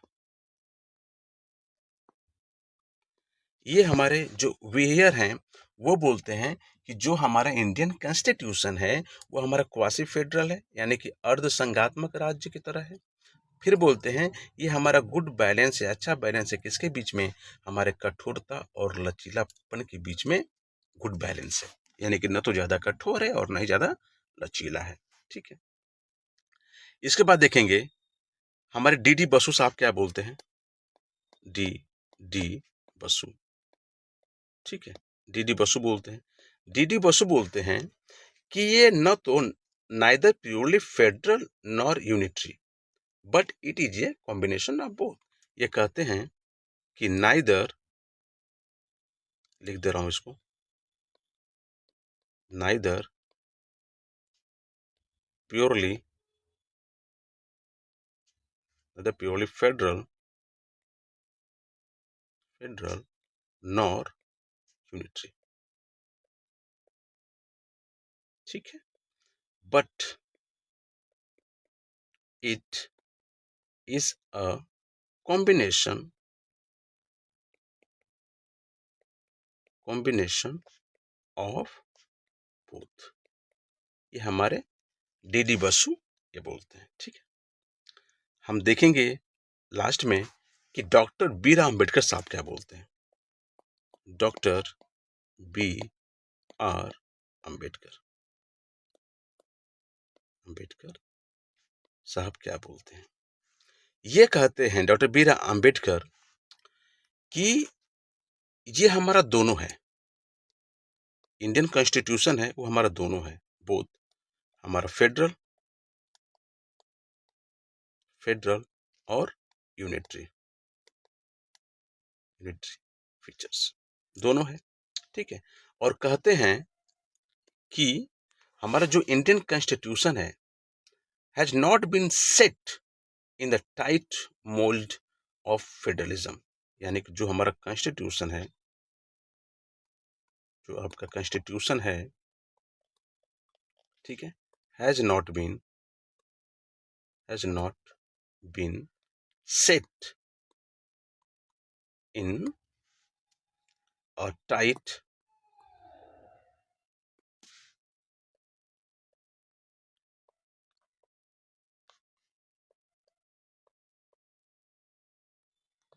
फेडरलिज्म, यानी यानी कि जो फेडरलिज्म है उसके तंग ढांचे में संविधान को सेट नहीं किया गया है। ठीक है, और ये दोनों है, हमारा फेडरल है और यूनिटरी है। जैसा कि आप देखे हैं कि आपको हम बताए यहाँ पे कि जो इंडियन कॉन्स्टिट्यूशन है वो हमारा फेडरल है और हमारा यूनिटरी है। ये जो कंसेप्ट है वो डॉक्टर बी आर अम्बेडकर साहब का है, लेकिन ये जो हमारे थिंकर्स हैं ये हमारे बहुत इंपॉर्टेंट हैं और ऑब्जेक्टिव में जरूर पूछे जाते हैं। ठीक है, तो इसको समझ लीजिएगा कि जो हमारे ऑस्टिन हैं वो कहते हैं कि हमारा कोऑपरेटिव, कोऑपरेटिव फेडरलिज्म, ठीक है। जो हमारे वीयर साहब हैं, वीयर कहते हैं ये हमारा क्वासी फेडरल है और उसके बाद हमारे गुड बैलेंस है। ठीक है, डी बसु बोलते हैं कि भैया न तो ये पूर्णतः फेडरल है न तो एकल है, लेकिन ये दोनों का कॉम्बिनेशन है। ठीक है, डॉक्टर बी आर अम्बेडकर बोलते हैं कि ये जो हमारा इंडियन कॉन्स्टिट्यूशन है वो हमारा फेडरल भी है, हमारा यूनिटरी भी है। ठीक है, और ये हमारा ऐसा है कि फेडरलिज्म के बहुत ज़्यादा टाइट में इसको कसा नहीं गया है। ठीक है, ये चीज़ें जो हैं आप है। अब कुछ 3-4 पॉइंट हैं, आप उसको बस देख लीजिए, फिर आपका पूरा कंसेप्ट गवर्नेंस के प्रति क्लियर हो जाएगा। पहला देखिए, the people is the main source of political power in India. जो पीपल है, ये पीपल के बारे में बात करेंगे कि जो इंडियन पीपल हैं is the main main source of political power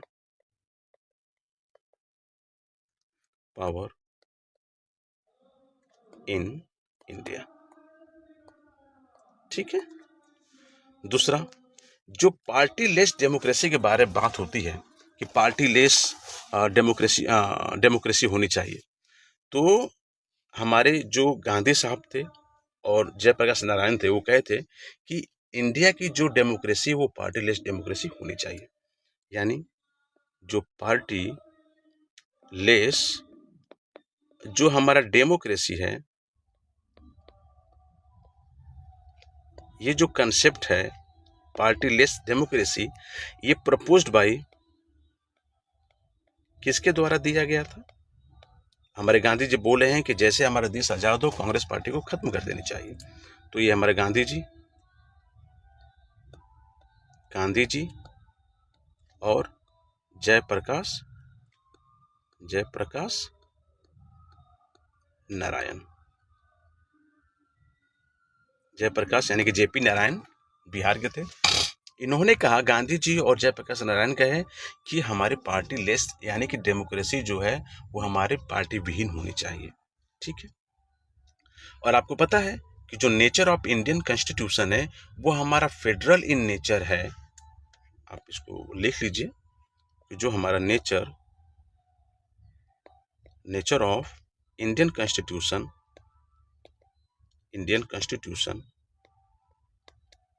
वो हमारा इंडियन कॉन्स्टिट्यूशन का नेचर क्या है? तो नेचर ऑफ इंडियन कॉन्स्टिट्यूशन है वो हमारा फेडरल इन नेचर बट, ठीक है, यूनिटरी इन स्पिरिट। प्रकृति में तो हमारा फेडरल में संघवाद के बारे में बात करेंगे, लेकिन हम आत्मा उसका देखेंगे, स्पिरिट देखेंगे, तो वो हमारा क्या होगा? यूनिटरी। और इसको डॉक्टर बी आर अम्बेडकर भी बोलते हैं कि हमारा फेडरल भी है और हमारा यूनिटरी भी है। ठीक है। इसके बाद एक और है, देखिए अभी क्या है कि जो हमारी कांग्रेस पार्टी आज लीडर ऑफ ओपोजिशन में हमारी पार्टी है। एक समय क्या है कि इसने पार्लियामेंट्री जो सिस्टम है उसको पूरा सेंट्रलाइज कर लिया था। 1947 में हमारा देश आज़ाद हुआ, उसके बाद हम देखते हैं कि जो इलेक्शन होता है उसमें कांग्रेस पार्टी हर जगह से जीत के आती है। ठीक है। तो जब कांग्रेस पार्टी हर जगह से जीत के आती है, सेंटर में उसी गवर्नमेंट बन रही है, स्टेट में उसी की गवर्नमेंट बन रही है, ठीक है, तो जो हमारा फेडरलिज्म का कंसेप्ट है वो हमारा सेंट्रलिज्म की तरफ चला गया था।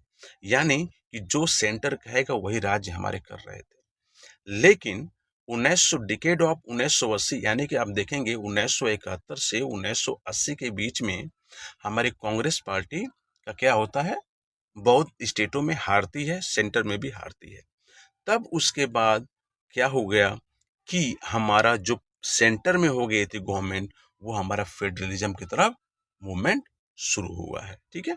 यानी कि 1971-80 से जो कांग्रेस पार्टी पूरा सेंट्रलाइज कर ली थी, तब उसके बाद फेडरलिज्म का वहाँ पे स्कोप नहीं था बट सही से इम्प्लीमेंट नहीं हो रहा था। लेकिन 1971 से 80 के बीच में जैसे ही कांग्रेस पार्टी हारती है, तो उसके बाद हमारा क्या है कि फेडरलिज्म का कंसेप्ट शुरू हो जाता है। ठीक है। तो आपने क्या किया कि जो गवर्नेंस है उसको आपने समझा। गवर्नेंस में क्या है कि गवर्नेंस में आपने देखा कि गवर्नमेंट क्या होता है, उसको मैंने समझाया। ठीक है। गवर्नमेंट कितने तरह के होते हैं, ऑटोक्रेसी क्या है, डेमोक्रेसी क्या है, डिक्टेटरशिप क्या है, मोनार्की क्या है। ठीक है। फिर हमने देखा कि स्टेट क्या है, स्टेट का कितने इम्पोर्टेंट तत्व हैं, उसको आपने देखा। गवर्नेंस क्या है, ठीक है, उस गवर्नेंस का कितने टाइप्स हैं, हमारे पार्लियामेंट्री संसदीय शासन व्यवस्था, अध्यक्षीय शासन व्यवस्था, उस सब को समझे हैं। दोनों में अंतर क्या है उसको आपने देखा है। ठीक है।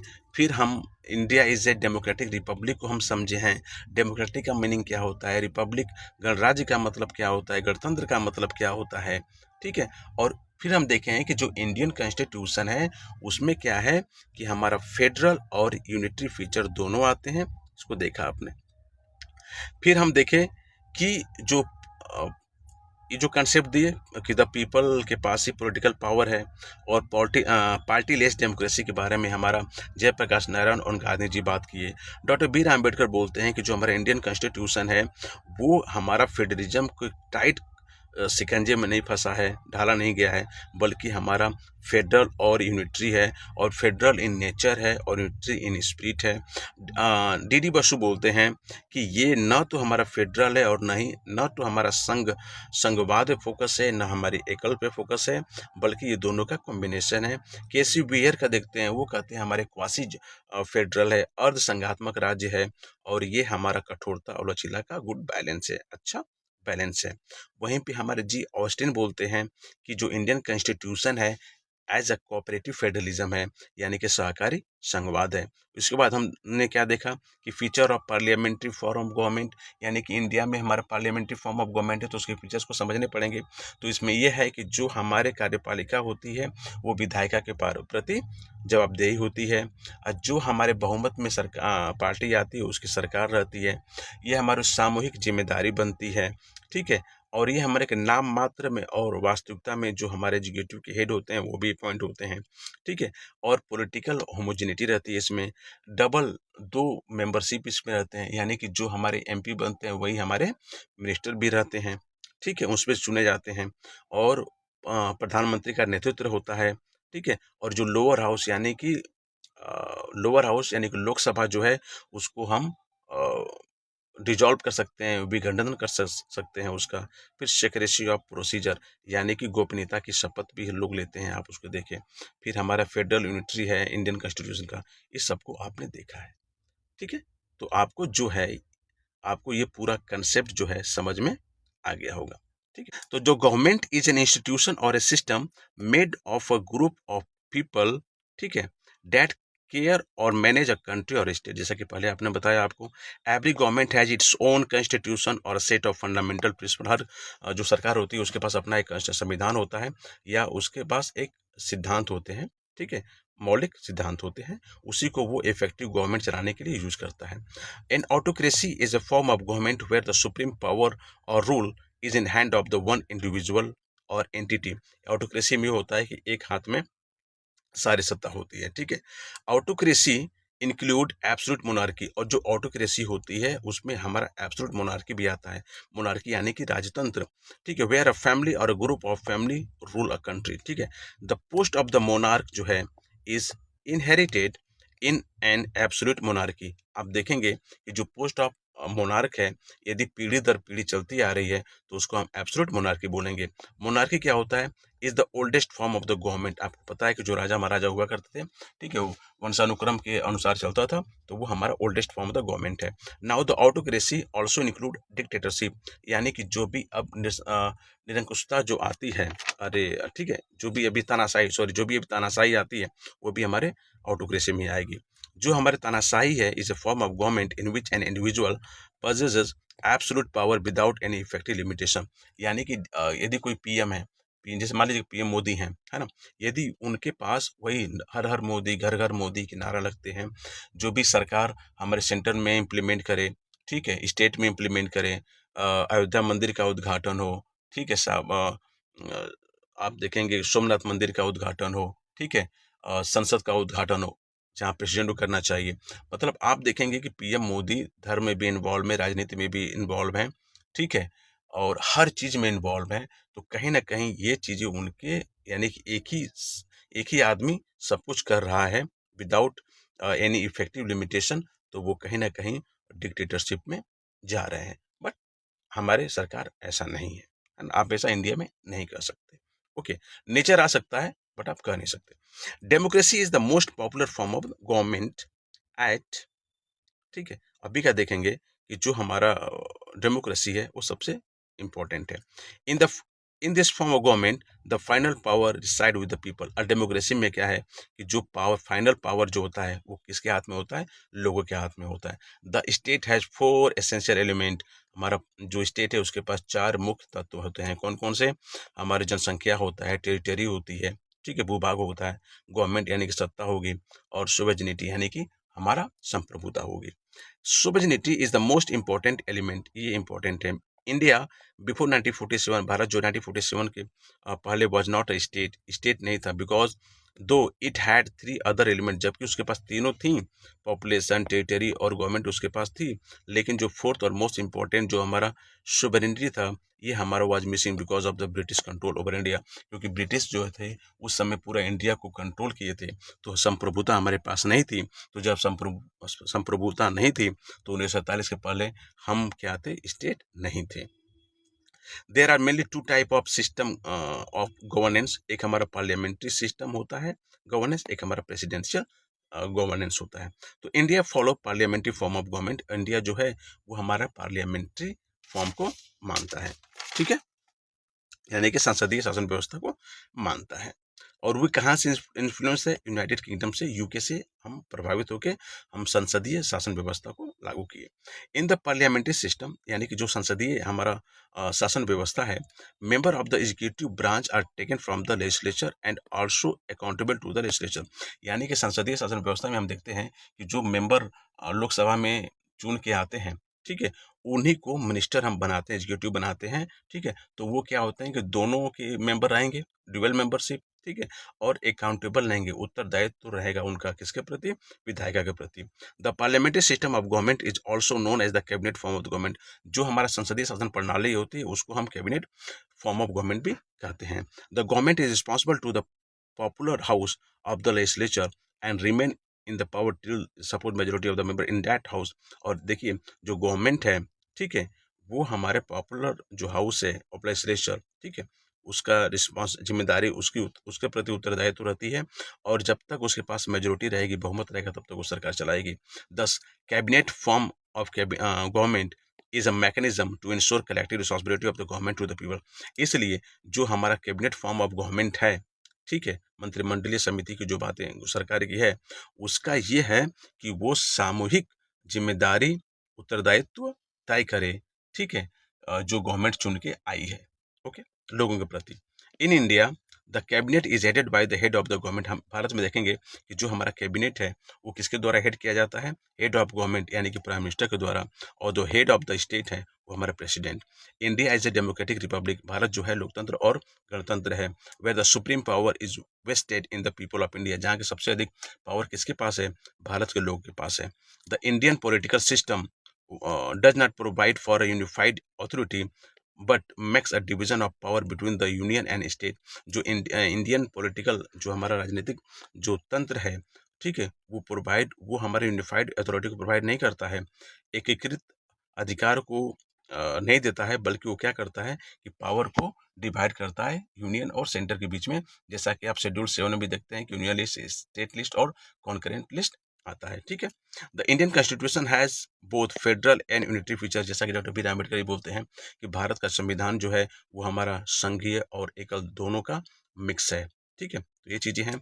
इन इस फेडरल कैरेक्टरिस्टिक रिटर्न, फेडरल में देखेंगे कि फेडरल में हमारा रिटर्न कॉन्स्टिट्यूशन होगा, लिखित संविधान होगा, और सेंटर और स्टेट के बीच हमारे पावर का डिवीजन होगा, और हमारी जो जुडिशरी होगी इंडिपेंडेंट हो गया, दूसरे पर निर्भर नहीं करेगी, और बाई कैमरल लेजिस्लेचर, ठीक है, यानी कि द्विसदनीय हमारी जो है, ठीक है, विधायिका है। However it also include unitary feature, ये तो हमारे फेडरल है, साथ साथ देखेंगे कि हमें एकल भी करेक्टर मिलता है, मुझे फीचर्स मिलते हैं, जिसमें सिंगल सिटीजनशिप देखेंगे, एकल नागरिकता देखेंगे, भारत में मिलता है। Appointment of governor by president साहब, राष्ट्रपति साहब क्या करते हैं कि राज्यपाल को नियुक्त करते हैं। इमरजेंसी का घोषणा करना हो तो प्रेसिडेंट करेंगे, ठीक है। Power of parliament for implementation of the international agreement, जो भी हमारे अंतर्राष्ट्रीय जो भी हमारे समझौता होता है उसको लागू करने के लिए सेंट्रल गवर्नमेंट लागू करती है, तो हमारा यूनिटरी फीचर वो कहलाता है। In the presidential form of the government the president is head of the executive branch. आप देखेंगे जो प्रेसिडेंशियल अध्यक्षीय शासन व्यवस्था है उसमें जो प्रेसिडेंट है हमारे, वो हमारे जो कार्यपालिका है उसका हेड होते हैं। The best example of this presidential form of the government is the government of USA. इसका सबसे बेस्ट एग्जाम्पल आप देखेंगे प्रेसिडेंशियल का तो हमारा यूएसए में होता है, ठीक है। ये हमारा जी ऑस्टिन बोलते हैं कि Indian federalism as a cooperative federalism. Austin बोलते हैं कि हमारा ये भारत का संविधान क्या है, सहकारी संघवाद है, ठीक है। कैसी वियर बोलते हैं कि हमारा क्वासी फेडरल है, अर्ध संघात्मक राज्य है, और ये कहते हैं कि ये कठोरता और लचीला के बीच में बहुत अच्छा बैलेंस है, ठीक है। डॉक्टर बी आर अम्बेडकर कहते हैं कि जो कॉन्स्टिट्यूशन है वो जो संघवाद है उसके तंग ढांचे में नहीं ढाला गया है, बल्कि इसको फेडरल और यूनिटरी दोनों को मेंटेन किया गया है। ठीक है, ये तो पूरा आपको हिंदी और इंग्लिश में आपको मैंने समझा दिया है। अब इसके बाद जो भी एमसीक्यू हैं आपके, आप यदि पूरे कंसेप्ट को समझ लिए हैं तो जो भी आपके एमसीक्यू होंगे आप उसको आसानी से कर ले जाएंगे। ये आप प्लीज उस एमसीक्यू की जो भी है आप उसको कीजिएगा। ठीक है, जहां से भी आपको एमसीक्यू मिले, घटना चक्र के पूर्वावलोकन से मिले, या पीसीएस के जो प्रीवियस ईयर के क्वेश्चन हैं, बीपीएससी के प्रीवियस ईयर के क्वेश्चन हैं, जो भी स्टेट के प्रीवियस ईयर क्वेश्चन हैं, इवन यूपीएससी के जो प्रीवियस ईयर क्वेश्चन है, साथ ही साथ वनडे एग्जाम के जो भी क्वेश्चन है आप उसको सॉल्व कीजिएगा पीवाईक्यू एमसीक्यू के फॉर्मेट में। और आप देखेंगे कि आप जो गवर्नेंस सिस्टम का जो है वो सारे के सारे क्वेश्चन आप आसानी से कर ले जाएंगे। यदि आपको इस क्वेश्चन में करने में प्रॉब्लम आती है, ठीक है, तो प्लीज़ मुझे कमेंट कीजिएगा, उस चीज़ को मैं समझाने का कोशिश करूँगा किसी नेक्स्ट वीडियो में। ठीक है, अच्छा ये तो आपका प्री सेगमेंट का चीज़ें हमने आपको हिंदी और इंग्लिश में समझा दिया। अब चलिए हम देखते हैं कि जब मेंस में आपको लिखना होगा 250 वर्ड्स में तो कैसे आप उसको लिखेंगे। ठीक है, तो ये हिंदी इंग्लिश दोनों में मैं आंसर तैयार किया हूँ, मैं आपको वो बताने जा रहा हूँ मैं। ठीक है, अब देखिए देखते हैं हम हिंदी में, है ना। चलिए, क्वेश्चन है शासन यानी गवर्नेंस। ठीक है, गवर्नमेंट सरकार होती है, गवर्नेंस शासन होता है। तो गवर्नेंस संसाधनों के प्रबंधन के लिए शक्ति और अधिकार का प्रयोग है। गवर्नेंस जो है संसाधनों के प्रबंधन के लिए शक्ति और अधिकार का प्रयोग है। शासन को परिभाषित कीजिए, गवर्नेंस क्या है उसको डिफाइन कीजिए, इसके विभिन्न प्रकारों की चर्चा कीजिए और आधुनिक प्रशासनिक विमर्श का आकार देने में प्रमुख विचारकों के योगदान पर प्रकाश डालिए। 250 वर्ड्स में लिखा गया है। ठीक है, तो सबसे पहले क्या है कि आपको समझना पड़ेगा कि व्हाट इज द गवर्नेंस और क्या गवर्नमेंट है। ठीक है, गवर्नमेंट यानी कि सरकार है। ठीक है, और जो गवर्नेंस यानी कि जो शासन है ना, वो शासन क्या करता है, देखिए जो हमारा शासन है वो सरकार की तुलना में एक व्यापक अवधारणा है। ठीक है, एक कंप्रिहेंसिव कंसेप्ट है, जहां सरकार का तात्पर्य राज्य की औपचारिक संस्थाओं से है, वहीं शासन उस प्रक्रिया, प्रणाली, गतिशीलता को संदर्भित करता है जिसके माध्यम से, ये मीन्स है, राज्य और गैर राज्य अभिनेता जैसे निजी एनजीओ, निजी क्षेत्र, नागरिक समाज सार्वजनिक मामलों के प्रबंधन के लिए आपस में संवाद करते हैं। ठीक है, यानी कि देखिए सरकार क्या है, सरकार आपको बताया कि एक इंस्टीट्यूशन है। किसका इंस्टीट्यूशन? ग्रुप ऑफ पीपल का। ठीक है, लेकिन जो हमारा गवर्नेंस है, जो हमारा शासन है, वो क्या है, एक माध्यम है। ठीक है, किस लिए? कि जिस तरीके से आप क्या प्रोसेस है गवर्नमेंट का, क्या सिस्टम है, किस तरीके से काम करेगा। ठीक है, तो उस तरीके से एक हमारा मीन्स है। ठीक है, ओके। फिर देखेंगे शासन के प्रकार, गवर्नेंस के प्रकार क्या हैं। जो शासन के प्रकार शामिलकर्ताओं और उद्देश्यों के आधार पर शासन निम्न रूपों में प्रकट होता है। एक हमारा लोकतांत्रिक शासन, डेमोक्रेटिक शासन। ठीक है, यह कानून के शासन, पारदर्शिता और लोकप्रिय संप्रभुता के सिद्धांत पर आधारित है, जैसे भारत की संसदीय प्रणाली। ठीक है, कॉर्पोरेट शासन यानी कि नियमों और प्रथाओं की वह प्रणाली जिसके द्वारा किसी कंपनी को निर्देशित और नियंत्रित किया जाता है, कॉर्पोरेट शासन हो गया। डेमोक्रेटिक शासन हो गया। ई गवर्नेंस यानी कि ई शासन, अभी गवर्नमेंट क्या है हमारी रिसेंट जो अभी गवर्नमेंट चल रही रूलिंग गवर्नमेंट है, वो हमारा ई गवर्नेंस पे बहुत ज़्यादा फोकस की है। यानी कि सरकारी सेवाओं को प्रदान करने के लिए information and communication technology ICT का अनुपयोग, जैसे उत्तर प्रदेश का ई डिस्ट्रिक्ट पोर्टल, तो ये हमारा ई गवर्नेंस है, एक हमारा माध्यम है। इसी माध्यम के थ्रू सरकार हमारा रूल करती है। ठीक है, ओके। सुशासन, गुड गवर्नेंस के बारे में बात करेंगे कि विश्व बैंक के अनुसार यह भागीदारी पूर्ण, आम सहमति, उन्मुख, जवाबदेह, अकाउंटेबिलिटी, ट्रांसपेरेंसी, रिस्पॉन्सिबिलिटी, ठीक है, इफेक्टिव और न्याय संगत होता है। ठीक है, वैश्विक शासन, वैश्विक शासन आप देखेंगे कि अंतर्राष्ट्रीय मुद्दों का सहयोगात्मक प्रबंधन, जैसे यूनाइटेड स्टेट यानी संयुक्त राष्ट्र और डब्ल्यूटीओ, वर्ल्ड ट्रेड ऑर्गेनाइजेशन, विश्व व्यापार संगठन। ठीक है, तो जो हमारे शासन के प्रकार होंगे वो हमारा एक डेमोक्रेटिक होगा, एक हमारा कॉर्पोरेट होगा, ई गवर्नेंस हो गया, सुशासन हो गया। यानी कि देखिए हमारा क्या है कि जो जो गवर्नमेंट है ना, वो जो भी अपना काम कर रही है वो किसके माध्यम से काम कर रही है। ठीक है, तो वो आपका गवर्नेंस हो गया। ठीक है, संबंध विचारक देखें कौन कौन से विचार इसे एसोसिएटेड हैं। शासन के विकास पर कई विद्वानों का गहरा प्रभाव रहा है। कौटिल्य सबसे पहले इंडिया को जरूर कोट कीजिएगा इनको, कि अर्थशास्त्र में इन्होंने रक्षा और योगक्षेम यानी कि कल्याण पर बल दिया। उन्होंने कहा कि राजा का सुख उसकी प्रजा के सुख में निहित है, यह सुशासन की प्राचीनतम जड़ है। ये कौटिल्य बोलते हैं कि राजा का सुख उसकी प्रजा के सुख में ही निहित है। यदि प्रजा दुखी है तो राजा भी दुखी है, यदि प्रजा खुश है तो राजा भी खुश है और सुख है। ये हमारे कौटिल्य का शासन के प्रति इनका विचार है।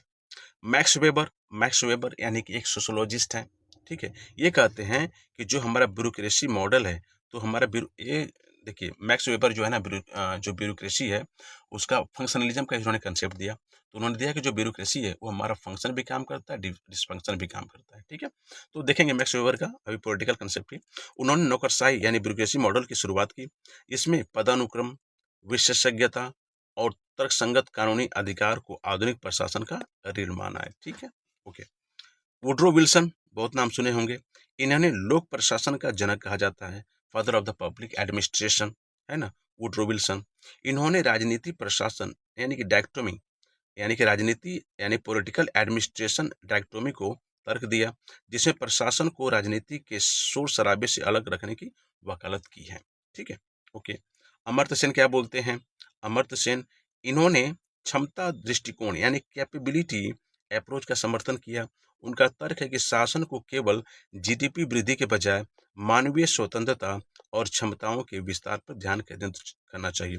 अमर्त्य सेन कहते हैं कि if you want to see the development of the people, we should not only focus on the GDP growth, but we have to focus on the human freedom and capability and capacity of the human, ठीक है। तो ये चीज अमर्त्य सेन ने इनमें कहा है, ठीक है। निष्कर्ष में देखेंगे कि हम 21वीं सेंचुरी 21वीं सदी में के शासन राज्य केंद्रित से नागरिक केंद्रित मॉडल की ओर स्थानांतरित हो गया है, ठीक है। अभी हम 21वीं सदी यानी कि 2026-27 में देख रहे हैं कि जो हमारा राज्य केंद्रित जो हमारा शासन था, आज हम देख रहे हैं कि ई गवर्नेंस के माध्यम से, ई पोर्टल के माध्यम से हम राज्य केंद्रित नहीं बल्कि हम नागरिक केंद्रित मॉडल की ओर ट्रांसफर हो गए, हस्तांतरित हो गए हैं।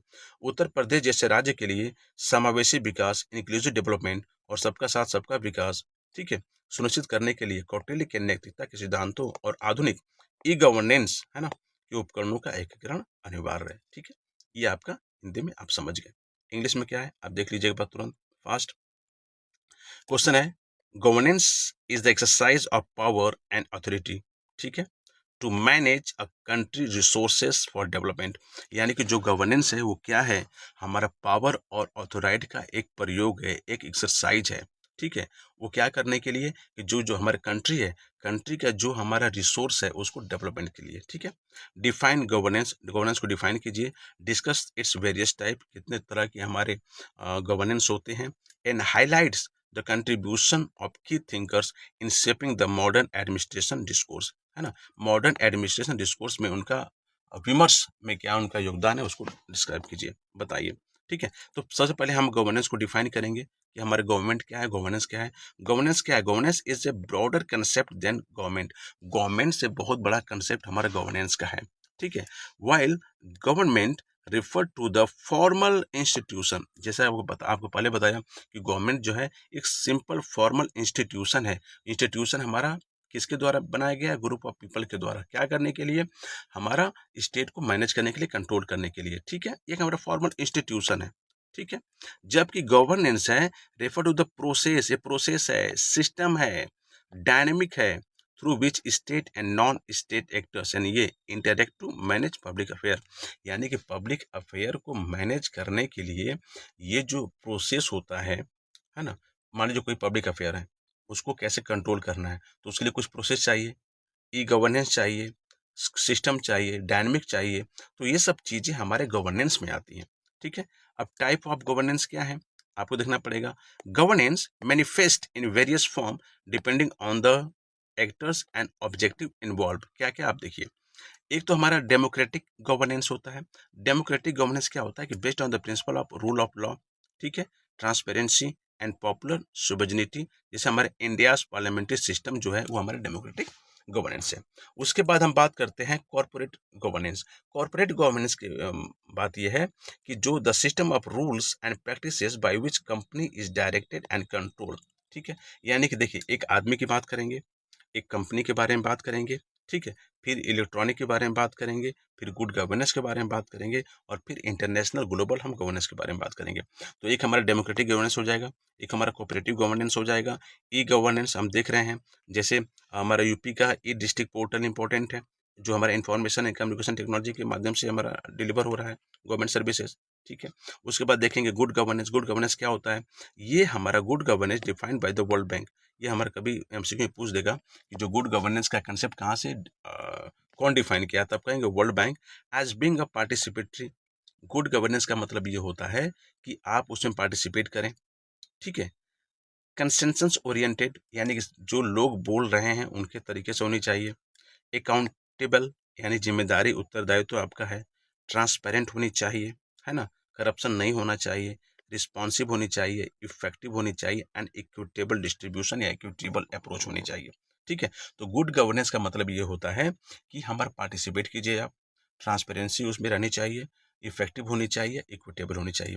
ग्लोबल गवर्नेंस के बारे में देखेंगे, जैसे आपका यूनाइटेड नेशन, WTA, ये सब जो हमारा कोलैबोरेटिव मैनेजमेंट ऑफ ट्रांसनेशनल जो इश्यूज हैं, ये हमारा कर रहा है, तो ये हमारा ग्लोबल गवर्नेंस हो गया। ठीक है, जो हमारे थिंकर्स हैं, आप देखेंगे कि जो गवर्नेंस से हमारे थिंकर है तो कौन है? हमारे कौटिल्य साहब हैं। कौटिल्य साहब क्या बोलते हैं कि राजा सुख है, इसका मतलब यदि प्रजा सुख है तो राजा सुख है, यदि प्रजा दुखी है तो राजा दुखी है। ये हमारा कंसेप्ट रहना चाहिए।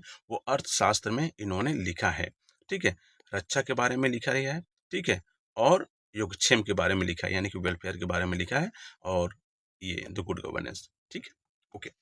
मैक्स वेबर जो हमारे सोशोलॉजिस्ट हैं, ठीक है, इन्होंने क्या किया कि ब्यूरोक्रेटिक मॉडल को इंट्रोड्यूस किया, और उन्होंने कहा कि जो ब्यूरोक्रेसी में क्या हायरार्की है, स्पेशलाइजेशन और rational legal authority as a backbone of the modern administration. यानी कि जो हमारे आधुनिक प्रशासन है उसमें हम तार्किक तौर पे और लीगल तरीके से हम यूज करें, स्पेशलाइजेशन रहनी चाहिए, और एक हायरार्की वर्णानुक्रम जो है, ठीक है, एक हायर पोस्ट लोअर पोस्ट उसे कैटेगराइज में मेंशन होना चाहिए।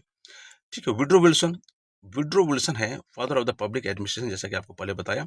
ही argued do politics and administration dichotomy, suggesting that administration should be removed from the hurly burly of politics, यानी कि जो हमारा एडमिनिस्ट्रेशन है उसको यहाँ से अलग रखना चाहिए। अमर्त्य सेन, ठीक है, इकोनॉमिस्ट हैं, इन्होंने कहा कि आपको सिर्फ जीडीपी पे फोकस नहीं करना चाहिए। ठीक है, advocated for the capability approach, arguing that governance should focus on expanding human freedom and capabilities rather than just GDP growth. हम बस जो बात करते हैं जीडीपी ग्रोथ से ही हमारा सस्टेनेबल डेवलपमेंट होगा, जीडीपी ग्रोथ से ही हमारा हम फोर्थ लार्जेस्ट इकोनॉमी बन जाएंगे, फिफ्थ लार्जेस्ट इकोनॉमी बन जाएंगे, हम जीडीपी हमारा ग्रोथ हो रहा है। अमरचंद बोलते हैं कि नहीं, उससे आपका डेवलप उससे आप नहीं देखेंगे। ठीक है, सिर्फ जीडीपी ग्रोथ से आपका डेवलपमेंट नहीं है, बल्कि गवर्नेंस नहीं है, बल्कि आपको ये देखना पड़ेगा कि ह्यूमन फ्रीडम कितना मिल रहा है, कैपेबिलिटी कितनी है।